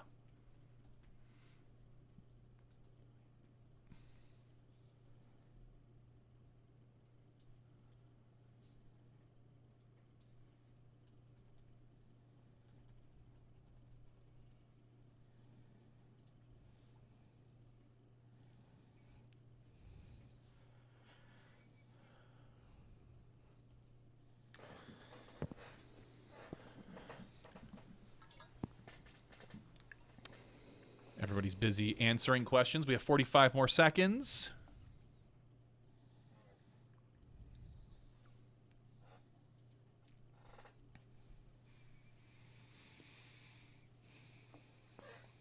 Tyler, I got a question while we wait. Where do you get your ideas from? There's a tiny people. chef inside my hat, and he You've just seen whispers Ratatouille, them right? To me. Sometimes, yeah. Ratatouille was answer. loosely based off of that. Stop distracting me, Dion. I know you're. I see your game. I'm still trying to type this in. If it takes you that long to type, it's probably too clever. Oh gosh, I'm gonna mess it up. Gallica donut? That's pretty funny. No, I missed it. Oh no. Yeah. That's going to make it difficult. Curse you, tiny chef. How would you spend your first day as U.S. president? Every day is now National Disc Golf Day?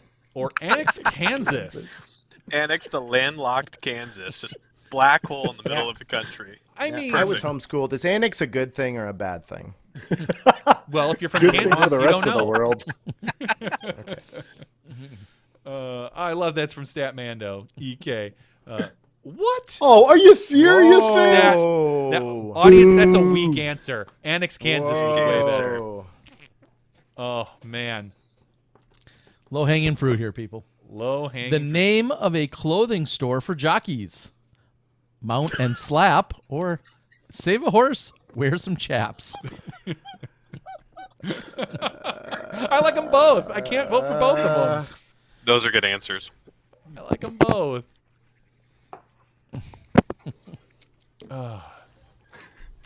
David says it was easier to join room than expected. Yeah, it's easy. Just log in. And Wow, David's coming all the that's way the from an close. island in Thailand. Oh, Tyler PQ. These new guys are setting the bar high. All right, next one. Who's the boss? Your mom or Alyssa Milano? Nope. Misspelling It's on off a for the Milano. misspelling. Yeah. Yeah. All right. Can't vote for Is that it out of bad to principle, even though ask? it's the better answer. Yeah. I mean, Tony Maselli. I mean, come on. And Is it Angela. bad to ask? For what Who for, is for, Alyssa for what it's Milano? worth, I was in a hurry at the end. I couldn't remember how to spell Milano, so And I'm then not you're off saying the I team. follow- You don't know who Alyssa Milano is? I know that's You're what out, I'm Am I buddy. too saying. young got to it. understand that? You still got it. I'm not- God I dang still got it. No way, Jose. I was gonna put Tony Danza, but that was the easy one. Only because I liked her so much. She's so hot. All right, the name of a nightclub for people in their 40s. Oh man. Lights Out at 9 or No Kids Allowed? I'm shocked Smashbox wasn't the one of Yeah. the answers. Oh, The Just a little Smashbox surprised. Grandmasters. I mean, little quick tidbit, folks. Smashbox was the name of a nightclub in Phoenix, which is where we stole the name from. true Nice. story. So how Is you that a didn't enter post-memorial Smashbox? Club? What's that? Was that a post-memorial club that everyone During the was memorial. What do you mean post-memorial? Pre-memorial, During during post? memorial, and then post-memorial. All right, a weird way to keep your ears warm. Have Tyler and friends sit on my head or mashed potatoes. It's not that weird, actually. You get used to it. Yeah, no, and it's I mean it's rather fuzzy. It's No, Wow. wow. no way, Jose takes mashed potatoes. I voted for you, Terry. I mean, I am dead last. I'm coming in dead last on this. one. Elvis's last words, probably. Don't forget to like and subscribe, or toilet paper's out. Well, we don't know what his last words are yet. No, I mean because he's. He's still, He hasn't he's still said 'em. hiding. He's still alive. Yeah, yes. I heard he's rolling around with Kennedy. That's what I heard. That was the better Evan, one. that's your new best joke. God, you're on fire, Evan. That- Annex Evan, That's Kansas. Yeah, Kansas wasn't better. A beat in Franklin putter? I thought that was hilarious. Oh, damn. Somebody just started his own new podcast. Jesus, we better all step aside. Is Your this where we break immediate the thought. news that Statmando will have a podcast in 2022? Your immediate thought as you're attacked by an orangutan, it wasn't worth it, or this guy could probably bomb a nuke. That one's taking it. I went to with go, Dust's Dion. answer, but I knew that was going to win. I mean, I just want to see a trained orangutan throw a nuke. I mean, it's one of my life's ambitions. I think we really. have a few that do that. Who's the hairiest Oh, player and this on is tour? the one. I'm not I going was there. 2 What a letters- crappy doctor would say every time a patient gets naked. Buy me dinner Oh, he first did. and dessert He too, did take or it. they That's keep getting funny. smaller. Wow, interesting. Does Statmando know who the hairiest player on tour is? Johnny McRae. Oh, good answer. My answer, it's tied. no. I don't know. Let's go. Playing it safe. That is the correct answer, Evan. That was a trick question, and Dion fell right into it. We can go out there before the round starts and measure chest hair if you'd like or something. I pass. All right. Dion. Dion no, keeping his chaser. winning ways going. He at figured that. out On the the bottom game. half? He figured out the game. He did. He I got did. a Come up long with way clever to go. answers. Long way to go. Here we go. are I for gotta- round 2. All right, audience member JVTT, you get to play along as well. And your question is, using only 2 words, a new state motto for Texas.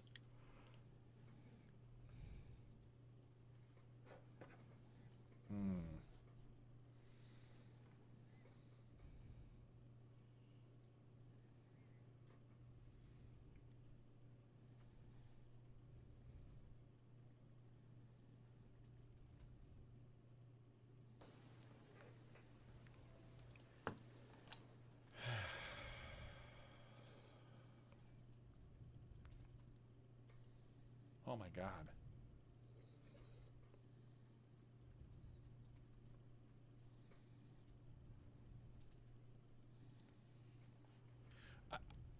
When you can't remember how to What I spell a got. word and you're old. Tyler, are you a fan of Norm Macdonald at all? I am. Were you rest shocked? in peace. Oh, and rest in peace, Yep. John Madden. Yeah, passed away. Right. That is sad. Felt the loss this year on McDonald, and I've seen some comedy reminiscent of his and yours, so thought I would shout that out for you. High praise. Thank you. Appreciate that. What the world needs is more stats-related comedy. You know, we need to do a collab in 2022. Well, we could just show your C1X percentage. That would make a lot of people laugh. Hey yo! Whoa! Hey! Saw that coming. Not thanks to editing. He makes more than you'd think. I edit out all the makes. The number 1 cause of death for Care Bears: Tear Bear copyright lawsuits or hunting season. Hunting season, a little too on the nose. Yeah, I mean, if Terry on his own, wow, tie there, but audience went with hunting season. Oh, interesting. Sorry. Oh wait, What does our audience know? You always say they're dumb. All right, something you might find in George W. Bush's living room. The actual WMDs Ayo. and ESPN Nuke. Or Monica Lewinsky. Proper spelling that time. Whoever messed up Alyssa Milano should feel ashamed that another guest got Monica Lewinsky. Oh, come on, that's an easy one. Oh, Lewinsky. Oh. okay. Dust was better, but I don't like to lose by that much. Yeah, it is It's the too wrong soon. president, but It's too soon, Evan. The Another- That employees was at the joke! IKEA hate it That's when the you joke! I know. use the display items or say here, make a seat. I have a concept coffee table art album where me and my family go to IKEA and stage photos in every living room scene, and that is the coffee book, Nice. I like coffee it. table book. That's great. Oof. Oh. Oh, close one. No way Jose takes that one. Oh. Just barely. Nice work, Jose. I needed that, though. I'm out of it now. A cute thing a lawyer would say as he cuddles you. I'll hold you in contempt. Please don't object.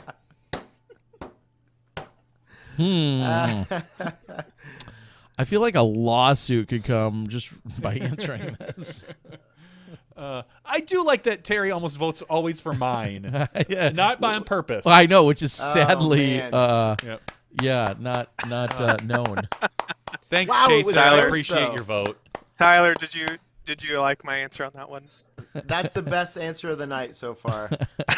My drag race would beg to differ, but you're probably right. The advice a It couples was- therapist would give to Captain America and Bucky. Smashbox is always the solution. Just put it on more H. You got to imagine that we're going for Heiser and ran out of time. Yeah. Just put it on more Heiser. Maybe. Yeah. Sorry, Dust. Yeah, Dust chimes in on the chat with Heiser. Well, you didn't finish, so you deserve to lose.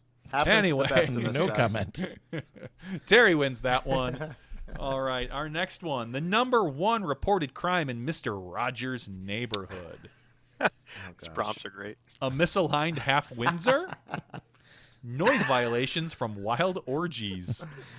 Somebody understood the assignment here. Yeah. Somebody understood the assignment.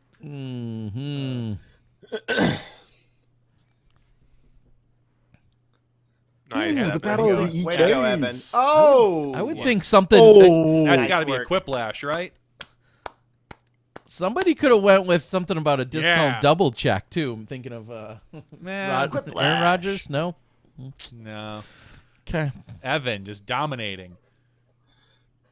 Yeah, I'm moving What from a fourth to mopey third. mule would say. Hello and welcome to Smashbox episode. So, how many discs you have in that bag? A Moby Mule. Hey, quick trivia for you guys. I caddied for Dave Felberg in 2007 Memorial Round 2, and that is in fact exactly what I said. Yeah, I believe that. And the answer was too Wait, many. which one? How many discs you got in that bag? Because he was notorious. Him and Steve Rico were notorious for carrying just like 30 discs. Yeah, Yeah, he had more like than 30, that. 35 plus. Something very disturbing to pull out of your ear. Someone else's fingernail or another ear. Now, let me say, I almost put down the opposite answer, so we were going to have a match. I almost put another ear, Tyler. Literally, I had it in, and that would I have been erased amazing. it. I erased it and then put someone else's fingernail. Come on, guys. Come on. Oof. Well, as long as I beat Chaser. No. Be chasing them. Oh, right now. I feel like the lead's going to change this round. Oh, Dust Yeah. jumps out to the Okay. lead. Dion in second, and Ooh, myself very in close, though. third. We are All going right. to All right, round here we 3. go. We're all going to get the same question, and we'll all vote on who has the best answer. That's not your own. Audience can join in. Again, JVTT, please. Another acrolash. This is one where we need to come up with an acronym. APC. APC.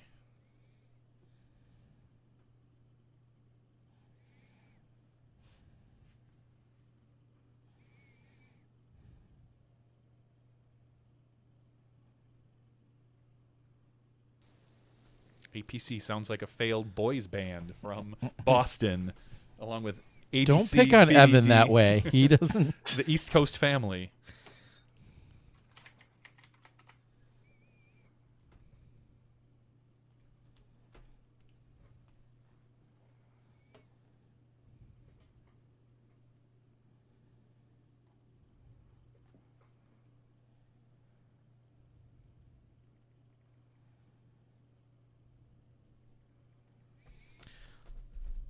Man, I have nothing on these. Yeah, No. I'm disappointed in myself. Yes, as am I. Disappointed in you and me. Oh my gosh. Hey, it didn't take my answer. Well, it's probably better that way. All right. Johnny, you want to read them all off there? Anheuser Putting Club, always pay crypto, all public circumcision, another putt-cha, all putts count, always please cats, American people, creepers maybe, keepers, seepers. Yeah, I'm. This is a high quality round. Yeah. Yeah. Mine was always play cans, and I don't know, because I was trying to think of can jam, and I couldn't think of it off the top of my head. So I had can. I was like, "What is it? What is it?" And then I didn't. I thought I hit submit. So no answer for me. So I'm going to lose this. But it looks like right now, Dion's going to take this I one. got a chance. Got a chance. Dust. Anheuser Putting Left Club. him in the dust. Yeah, Dion's definitely running away with this one. Terry getting second in this round, and third is No Way Jose. Dion, wow, a dominant performance. 2-time champion. You and Ricky Wysocki. Yeah, I'd like to say that the second victory meant more than the first. Competition really heated up as the game progressed. It certainly Yep. did. A little bit stiffer competition, was it, huh? You know, but you can't compare two generations. I mean, that second round, we only had 5 people. The game's really blown up and grown since round 2. Yeah, you got to look at who are they really playing against, back in Bunch round of plumbers. 1, Yeah. And then they were all using, like Nokia brick phones and whatever. But nowadays, the competition is so much more robust. Well, anyone could just go out and put on a distance clinic on YouTube. Right, yeah. At that point, it's like, let me show you how to throw your shark 200 feet, But In a serious note, clearly, again, kind of bridging some generations and having that conversation about Des and what we've all known her in her time with Innova throughout all these years. Let's, Deanna, I point to you and ask, what do you think of? I don't want to just say of her chances, and I'm not trying to just objectify statistics, but what do you make of a healthy Des coming back and trying to make a big push or surge this year? I think that's the key right there. If she is healthy, if she is in shape as an athlete, then I like her chances. One of the things that happens, which is really neat about the sport of disc golf, as you get older, you tend to get wiser and more patient. And within the sport, that actually is a huge advantage, right? Let's say you could lump all players into 2 primary categories: disc throwers and disc golfers, right? So you may have somebody who has enormous throwing talent, and they're going to do well because our game rewards throwing talent. And then you have somebody who is a really good golfer, makes good choices, knows when to push on the gas, knows when to pump the brakes, and that person will have a very consistent performance. I put Des in the secondary category. She's probably a phenomenal disc golfer, and within the FPO ranks, I see that boding well for her. So as long as she can physically maintain her stamina, energy, etc., those things, which is a challenge for anybody to do of any time and age, then I think she's going to do well.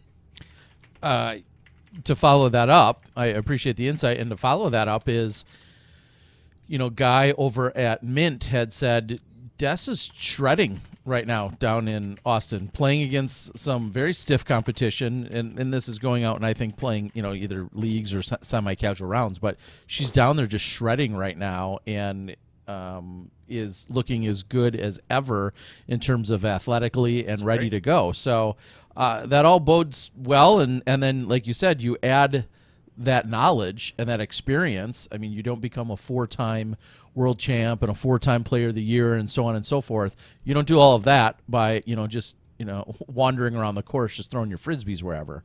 So That's how I do it. well, that's why you have a 0-time world champ and you are a 0-time winner of any significance. I've won. I've got an open win under my belt. You do. Yes, you do. All right. So, Evan, real quick, what's your history to the game? How long you been around? What's your criminal history too? While you're Yeah. Yes. Oh, we already know that. I looked him up on CCAP. Yeah. That is clean as a whistle. But my disc golf history, I started playing casually about 8 years ago. That was when I was in college, so you can kind of figure out how young I am. Casually until about 2018 or so, then started following the sport a lot, or at least the pro side of the sport. And then started kind of really looking into kind of deeper level in 2019, 2020. And the kind of end of 2020 and started 2021, right before Statmando started, kind of really heated up. And obviously we've done a lot of things with that from there. So new to the game, but not COVID new. If that answers your question. Yeah. No, that's perfect. I love it. Tyler, how enough that much he had longer no are you idea going to who be I in the was. game? Or are like you looking for your exit strategy yet? Yeah, I was gonna hang around after the. I just got fired from DGA, so I was actually gonna hang around afterwards and see if maybe you guys are like looking for any part time. I don't know. Awkward. Do you guys need some fun? Just like literally anything. Like what would be on your resume that should impress us? I'm really good at coming up with anagrams, like super fast and applicable, and that's basically it. That's the only thing I could offer. Okay. Yeah. Well, just send that resume over. That's literally Tyler, the we only have line. some opening. You really want me to type Trash that out and send at it to you? smashbox.tv or spam at smashbox.tv is where you could just send Okay, that right over to. Really? Because that sounds like maybe it wouldn't actually get to you. You're not very nice. Should I send it to Terry at Smashbox or Jonathan at Smashbox? Maybe is that not Yeah, try those. your actual? Both of those, try them. We'll check those boxes.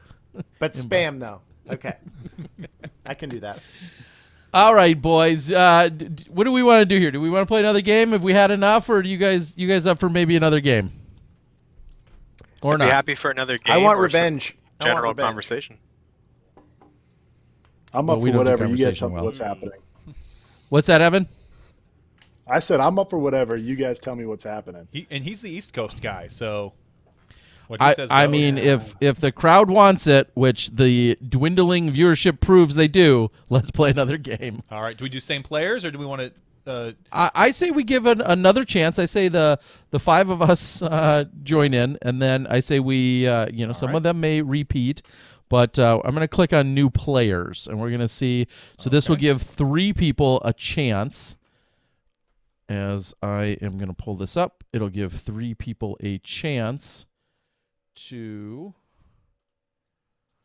All right, I'm going to unhide the code. All right, so.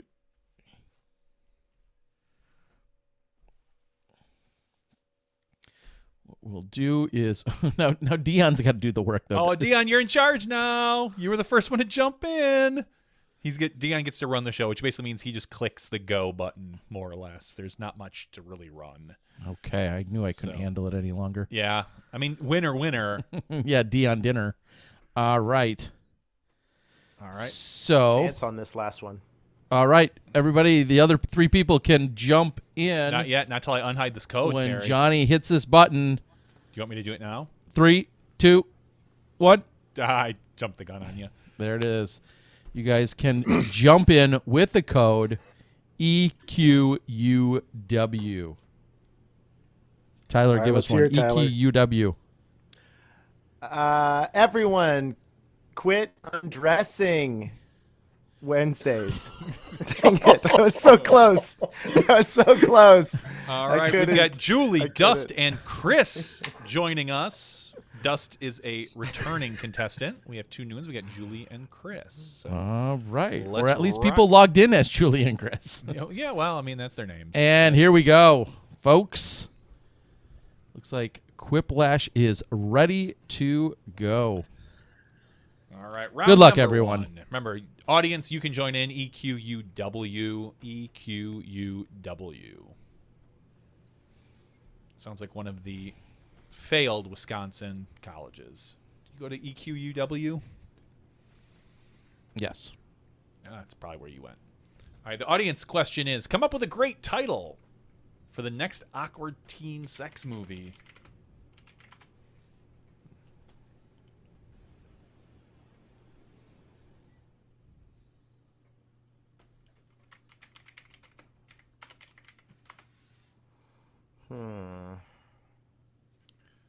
Oh,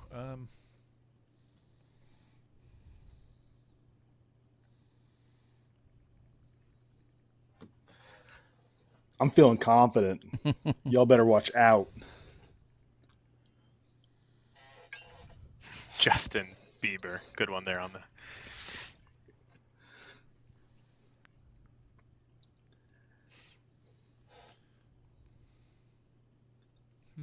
Oh, 30 seconds we have left here. I need to come up with an answer for my question.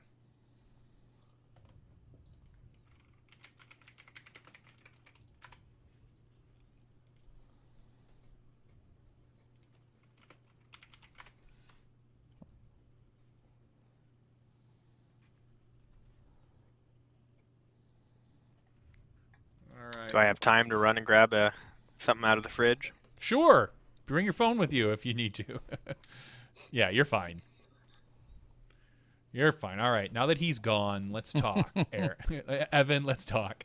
A name for a dating site for people over 80. 6feetunder.com or Saggy Bottoms? JVD, we're not on the main screen, by the way. Oh, I'm sorry. Let me change that back. Well, just don't let it happen again. I'm so sorry. Kind of a janky operation. It is. It is such a janky operation. There we go. Dust, you deserve that one. It was bad. Wow. Mine was bad. Dust. Who is this Dust guy? He is He's trying to take our job. Your job. dusting us. No, yeah, My he's job? actually trying to take your job. Oh yeah, you can have it. All right. A complaint only a lumberjack would make. Anyone else's beard too soft? And Julie didn't answer. Julie values quality over. You know, you can safety quip if you can't come up with an answer. A good name for a band whose lead singer is a goat. Macbeth's Ooh, Piercings. same idea. Paul Macbeth and the Smashbox 7. Where are you Wow. going to get 7 people affiliated with Smashbox to back you up? That's what I want to know. Well, I guess we got 3 on screen with you Should've two. been Smashbox 3, 4, 6. 5. We got 5 right now, and if Paul would make 6, Hannah would join in. She likes us. Smashbox singers, maybe. Come on. Come on. Oh, Yeah, Tyler Hey, PTW takes thank it. you, audience. And Macbeth's Piercings. That's you're his such brother. a Macbeth fanboy. It's one thing to take his gold, but the best way to make a leprechaun mad is to tell him to throw within 30 seconds. Must be this tall to ride. If that's a vague Niko burn, then I'm all about that joke. I mean, you've seen some of That's his outfits, deep cut. right? I want to be clear with this. It was vague in general. It wasn't a person burn. There are 2 players who didn't throw within 30 seconds that were notable. Why I'm do just you gonna hate leave it at Niko? that. Evan? One's shorter than the other. Well, And yeah, one 'cause dresses the like a other dude's leprechaun. 7 The feet. other doesn't. A bad excuse when trying to return a sports bra. It was too overstable. None of my things fit into these holes. I don't know bras, but I feel like that's funny. It's very Well, we're all funny. men here, so most of us don't wear That's them. very No, I hope not. I'm gonna start. There's on, a there's a that fat was joke. good. Yeah, That was really crushing good. this round. No. Terry got him. Terry got him. Terry got him with the Wow. fan vote. Wow. I did not like my answer even, but thank you, fans. That's The worst such a bachelor fun party way to would reshape involve- that. Smashbox and popcorn. Tea. Oh, it sounds like ripping on another podcast. That's not nice. Or it would be. No, we're ripping on this one. The worst bachelor party would involve Smashbox. I and should popcorn. have safety quipped. Oh, I took you though with the audience. I thought Yeah, maybe for a second there. That should have really read Ultra World and Popcorn if I was thinking quicker. Or Disc Golf Answer Man, one or the other. What they could call solitary confinement, so it doesn't sound so bad. Individual reflection box. Taking a break from Tyler. Those are great. Hey, congrats on your win, whoever wrote "Taking a Break from Tyler." I know That where, would be I know where Molly. this audience Go is figure. headed. Yeah. Molly's playing as Julie. Nice What? looking. Oh wait, what? Oh, Evan, what Are you a serious? switcheroo. Oh, no. man, I thought Evan I had gave you me that one. That was awesome. beat. No way. Everyone knows, right. even in solitary confinement, you're somehow going to get a Tyler video. What keeps Adam Sandler making movies? Julie! Are you playing or are you not? You Oh, dropped out. Julie it was sounds a like. fake joint bummer. Julie. Just so she could vote for Tyler when needed. Sounds like Julie That's jumped in my and ghost left. account. Oh, everyone's got 0. Oh, wait. Burner phone for Tyler. It's Julie. Oof. Mm-hmm. Oof. All right, we're going on to round 2. Remember, audience, EQ, All right. UW. All point values are doubled, including winner bonuses. All right, audience, you can answer this fun question coming up on your screen.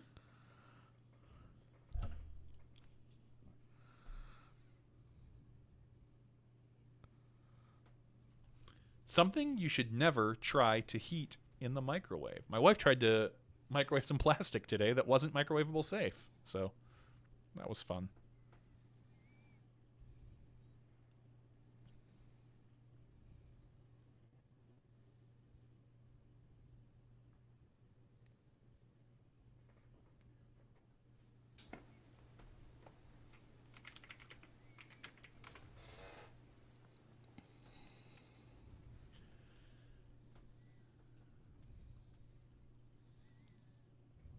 I wonder if the audience can can answer multiple times in their for their question. Terry's already done. Dust is done. The question for the audience play along, as Johnny said, something you should never try to heat in the microwave.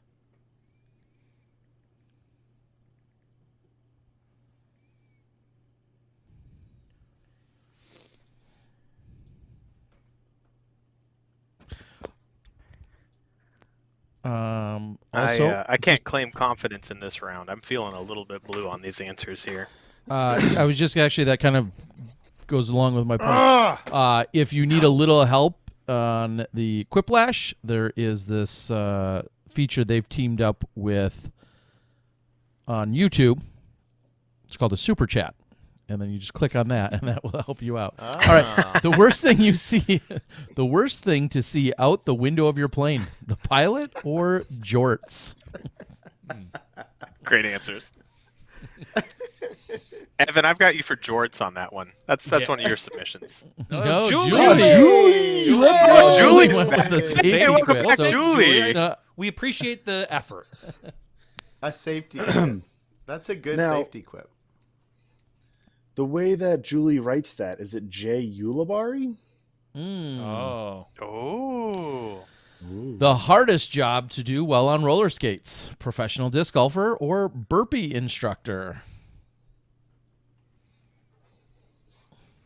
Original answer, nuclear physicist.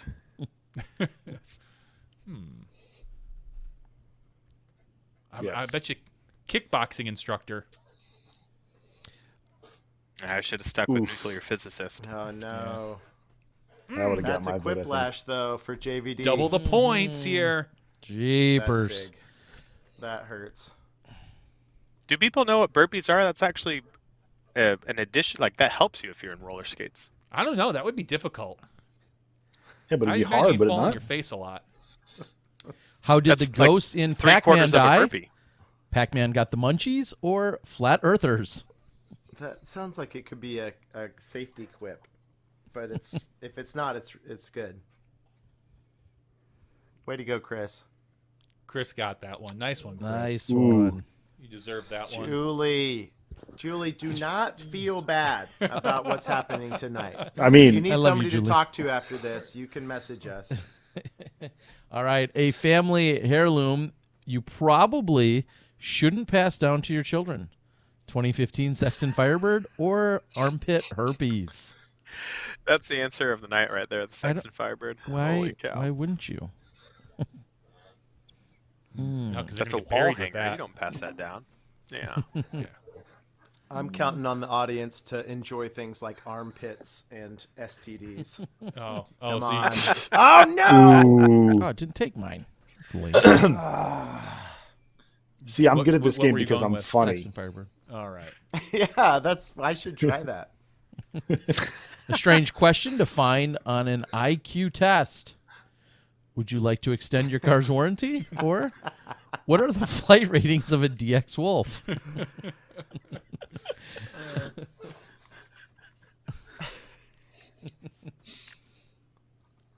Carney Schill says eyelid herpes would be worse I don't know. Oh, that's true. than armpit herpes. I disagree with you. Never mind.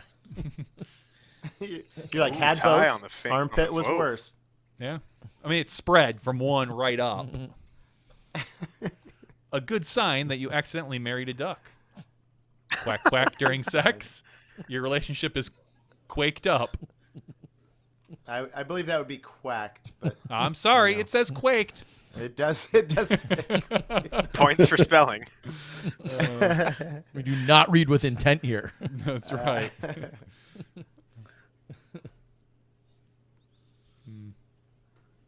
And the worst answer gets Quiplash.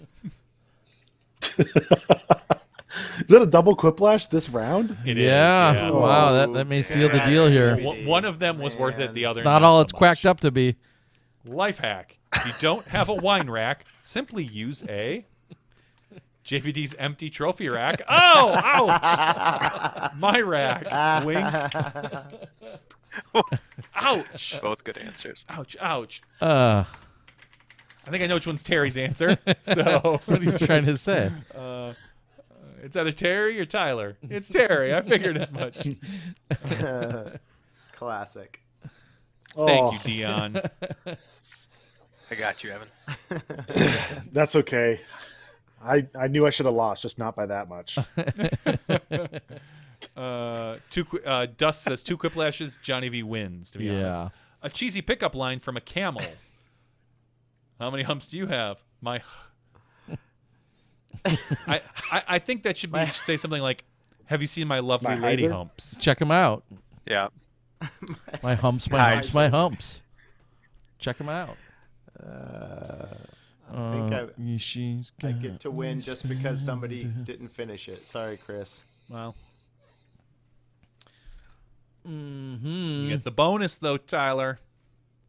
All right, that's the end of Yeah. round number 2. And John jumps out to the gonna lead. be Oh, wait, let's see competitive. the answers first. Round Yeah, 3 is Johnny's victory lap. Let's be honest.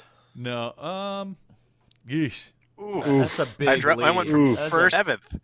Dang. Yeah, that's gonna be it's gonna be tough for me to lose, but I'll do my best. Yes. I will Dusty, do I've my seen you do dumber things. Oh yeah. Dusty, I loved the car warranty answer. That was That was a good one. fantastic. This is a comic lash. So this is where they give us a picture and you need to complete the comic. There's a boy and a ghost, and it says, "Why are you haunting us?" And the ghost says,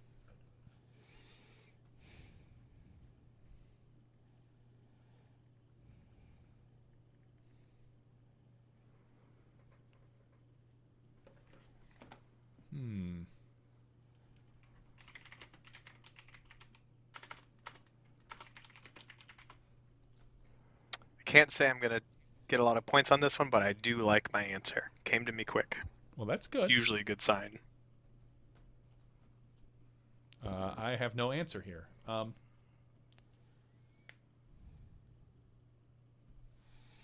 I literally have no answer. Could also be that my ciders Safety are kicking quip. in and I'm losing all touch There with is no- reality. Safety quip. No, type in safety quip. All right, there we go. Okay. My answer isn't horrible. All right, so there's that. All right, why are you haunting us? Can't find Legacy HQ? Your 30 seconds has expired. Do you want to hear more stats? Cubby Ace videos, because your circle one putting is killing me. I'm the final round of the Ledgestone 2021. Excuse me, sir, this is a Wendy's, because we all know you shaved some strokes. I don't understand this caption. Why does he say us? There's literally one kid. Gosh. Really? Wow. Maybe he Playing into the represents semantics a crowd. club. Yeah, no shit. Well, then if you would have been clever, you would have come up with a way to say basically he was the other kid. That's why. Yeah, the ghost says, "I only see you." That's too deep. Yeah, I know. Yeah, you're right. I got no third place votes. I got no second place votes. And I got no first place votes. Can't find Legacy headquarters. Really? It's a ghost. Come on, people. Yeah, well, if there was one way you could F this up, you may have just found a way to do it. Come on. No points, Johnny. 0. Damn. Come on.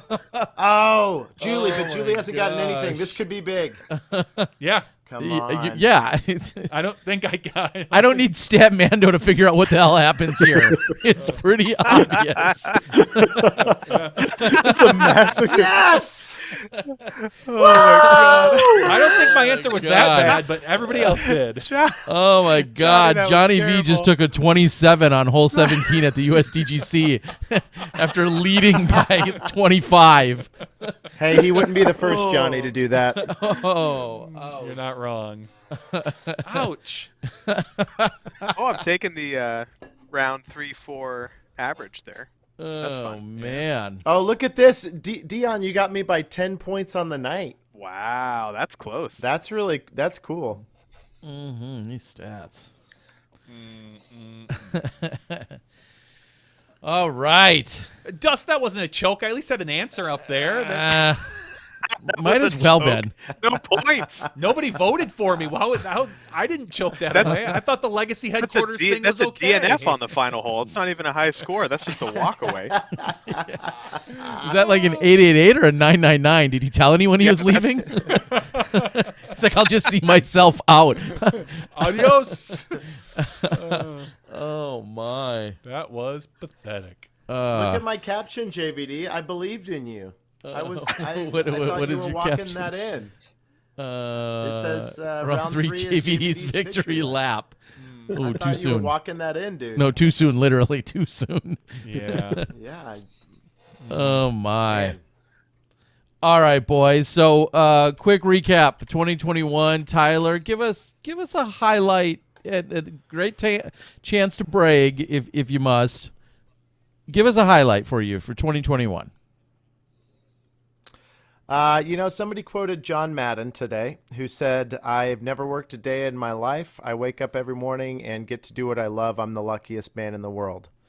And that's a beautiful sentiment, but I hate my job. I'm just really, really good at it. And I really enjoy the money that I make from DGA. So I will continue to do what they're paying me to do and to make them famous, and they pay me a ton of money in 2022. And then just final question to follow that up. You are or are not directly responsible for the acquisition of Andrew Marweed? And did you personally fire Matt Bell? I'll break character and say that, like, I was reading all the chat comments when we had an interview with him and when he was on Smashbox, people saying, "Way to go, Tyler. This is so awesome. Tyler's doing such great things for DGA. This is so cool." And all my coworkers are like watching the stream and stuff, and I'm like starting to feel more and more awkward. I did nothing. I was like this last person to know. Like, "Hey, we're flying you out next week." I'm like, "Oh, who'd we get?" Like, "Andrew Marweed. That's incredible." They've been talking to him for weeks. And I just like take my iPhone and, use some Instagram filters and stuff and get all the credit. Okay. Oh my I mean, God. when you're the face of the company, you get the credit. That's right. That's exactly why when Kansas is annexed, you will be the new president Of Kansas. of Kansas. Evan, give us a highlight, personal, company wide, whatever the case might be. Give us a highlight, disc golf or otherwise. Yeah, I mean, Statmando started in 2021, so wherever we got to is a tremendous growth. I think we're all really proud of what we were able to accomplish, kind of what all the plans that we have for 2022. It'll be really exciting. I mean, it was a pleasure, getting stats from the back end to you and to other people. So happy to do it in 2022. And just people have been pumped just to just say how much they enjoy our stats. That really means a lot. And it's just been really exciting. And Dion, new video in the works or not? Yeah. Distance after 40. Come on, guy. Yeah, there you go. No, yeah, 2021 was a cool year for me. On the personal side, we purchased a home, so first time home buyer. It started in a new job. So, but the thing that was probably most memorable to me and a highlight was truly the trip out east to Boston for the MVP Open. Walking in those last couple of cards, doing some of the stat collection, and then sending you, Terry, the stat that Evan produced for the first or for the fourth person ever to win a national tour and Disc Golf Pro Tour in the same season, Adam Hammis stat. So producing that live as that storyline played out, feeding it to you, and then that being sort of the post-event story, that was a huge highlight for me. That was just super fun. Note to self, start Statmando, buy home. Yeah. Clearly it pays well. Gosh. Yeah. Evan's like, what? I didn't get a home. Yeah, where's this money? And to follow this up, and again, with just the incredible growth we saw in talking to UDisc a few weeks ago, where is kind of what's the next step for Statmando in terms of goals and or manpower, things of that nature? What do you guys need? What's a call out or something that if you had a poster board in front of you or a billboard you could post to? Yeah, we just launched our Statmando community. Throughout the year, we had a handful of folks reach out to us directly and say, hey, I love what you guys are doing. I've done a lot of stat analysis myself, and we've built some contacts there. So we launched a Discord server for Stat Elites that will be sort of presenting live here in the upcoming weeks. So we'll have a small army of nerds within the disc golf sport helping us curate and refine the stats that we will want to bring out to the world. And then what we hope to do is have a podcast, may or may not be affiliated with any existing channels, but Disc Golf Network. But our goal would be to be able to talk about how we build stats, why that's fun and exciting, really just, again, geared towards those who are nerds and sports fans, and leverage that stat elite community to bring that to the public. So, final question about the stats. What is the most exciting statistic that maybe you haven't developed yet that you're looking forward to doing either the research, writing the code for, whatever it might be? Is there any one thing that you're super excited to tackle next? Well, I know what mine is, and Evan knows what mine is, but I'll let Evan take this one. Yeah, and I know what mine is too, but we got some really cool things that we're gonna keep behind the scenes until we're ready to share. So I'll leave that as a teaser. But the one that I'll say is we've already kind of started it, but to go onto it more is streaks, and especially cash streaks. We did an Elite Series cash streak. So right now Nate Sexton's at 103 active cash streak in Elite Series and major events. Kale's right behind him at 100. That's really cool, but we want to expand that, have it be for all events, have it really be able to be specific, where you could say even C tiers, like who has the longest C tier active cash streak, because that'd be really interesting. So just to expand that and just grow from that. I mean, even like 1,000 rated round streaks. I think Paul's at over 100 straight in the Disc Golf Pro Tour. So just be able to produce things like that really quickly and wide variety is just so exciting, and just something that you just have to do a lot of counting for otherwise, but we just have it all at a click of a button behind the scenes. So just getting that to be a little bit more expanded. I'll share a quick story. So Evan and I were working one day, and he writes his query, and he wants to solve something, and we're both sort of curious about it. And so he writes the thing, he tags our database, he gets a response. It takes like 27 seconds, and he's sitting there just like God, we got to get this thing faster. 27 seconds is unacceptable. And I go, Evan, just remember that if it was anybody else in the world, it would take them 3 weeks to find the answer of what you just found out in 27 seconds. He's like, yeah, okay, I guess I could be more patient. I mean, 27 seconds, I guess it depends. If that's front facing to a client or to someone online that's trying to do it, then that's unacceptable. No one's going to wait 27 seconds. But internally, 27 seconds, that's, you know what's coming. You know it's working. That's fine. Yeah. The answer that no one else in the world would be possibly able to answer in any amount of time. He's just like, 27 seconds. But yeah.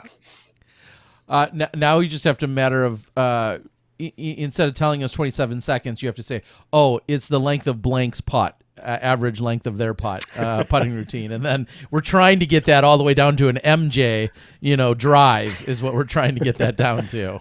It's going to be that quick. Great. If I run a query on StatMando and suddenly a little video pops up of somebody. It's like waiting. That's perfect. All the pump fakes. It's going to be the Dick Bennett pre geez, the lawnmower start.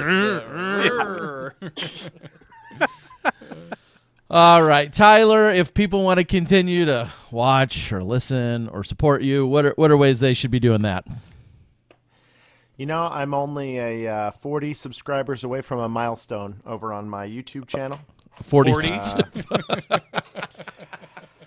You're 40 away from 50? Yeah.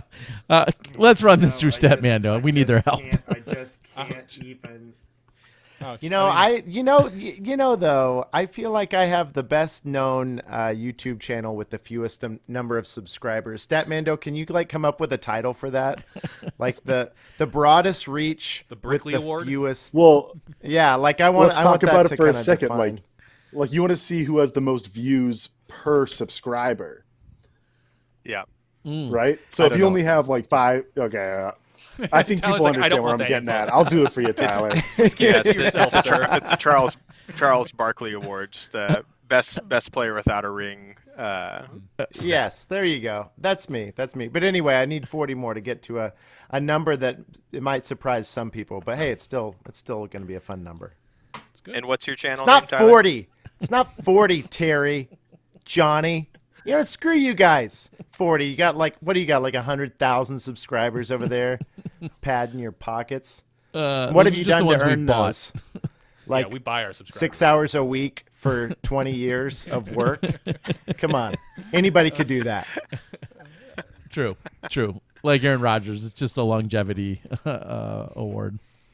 All right. Well, gentlemen, seriously, thank you guys so much for joining us. All of you here make disc golf better in your own ways, and we're all benefiting from the efforts that you guys are putting forth, and we sincerely appreciate it. It's been so awesome to watch disc golf, and I know I talked about it about how jobs are becoming a thing within disc golf, but there's just so many niche markets, jobs, creative, professional, non-professional, so many ways we're all going. And again, it's all getting better thanks to your efforts. So thank you so much. Thanks for joining us tonight, especially on short notice. That's how we roll at Smashbox. No notice. We got to keep you on your toes, and you guys all showed up and performed. And thank you so much for joining us tonight. Hey, big shout out to Terry and Johnny. Congratulations, you guys. Another successful year, 2021. You guys have been doing it for a long time, and we're all proud to be here and grateful that you support those who want to make disc golf better. So thank you guys, sincerely. Yeah, thank ditto you on that. All right, we appreciate nice way it. to say we're old. Something like that. Thank all right, you very guys, much, we're officially going to call it. I'm going to close out the entire after show with you guys. Yeah. So again, from StatMando, Dion Arlen, along with Evan Kearns, Tyler Brickley, and friends over at DGA and beyond. Make sure you go out, find his channel, support. Subscribe if you need to. Do whatever you need to do. For Johnny V and myself, Terry Miller, the Disc Golf Guy, this has been Smashbox episode 383's After Show, also known as Game Night. Thanks for joining us, and of course, we'll see you guys in 2022. See ya.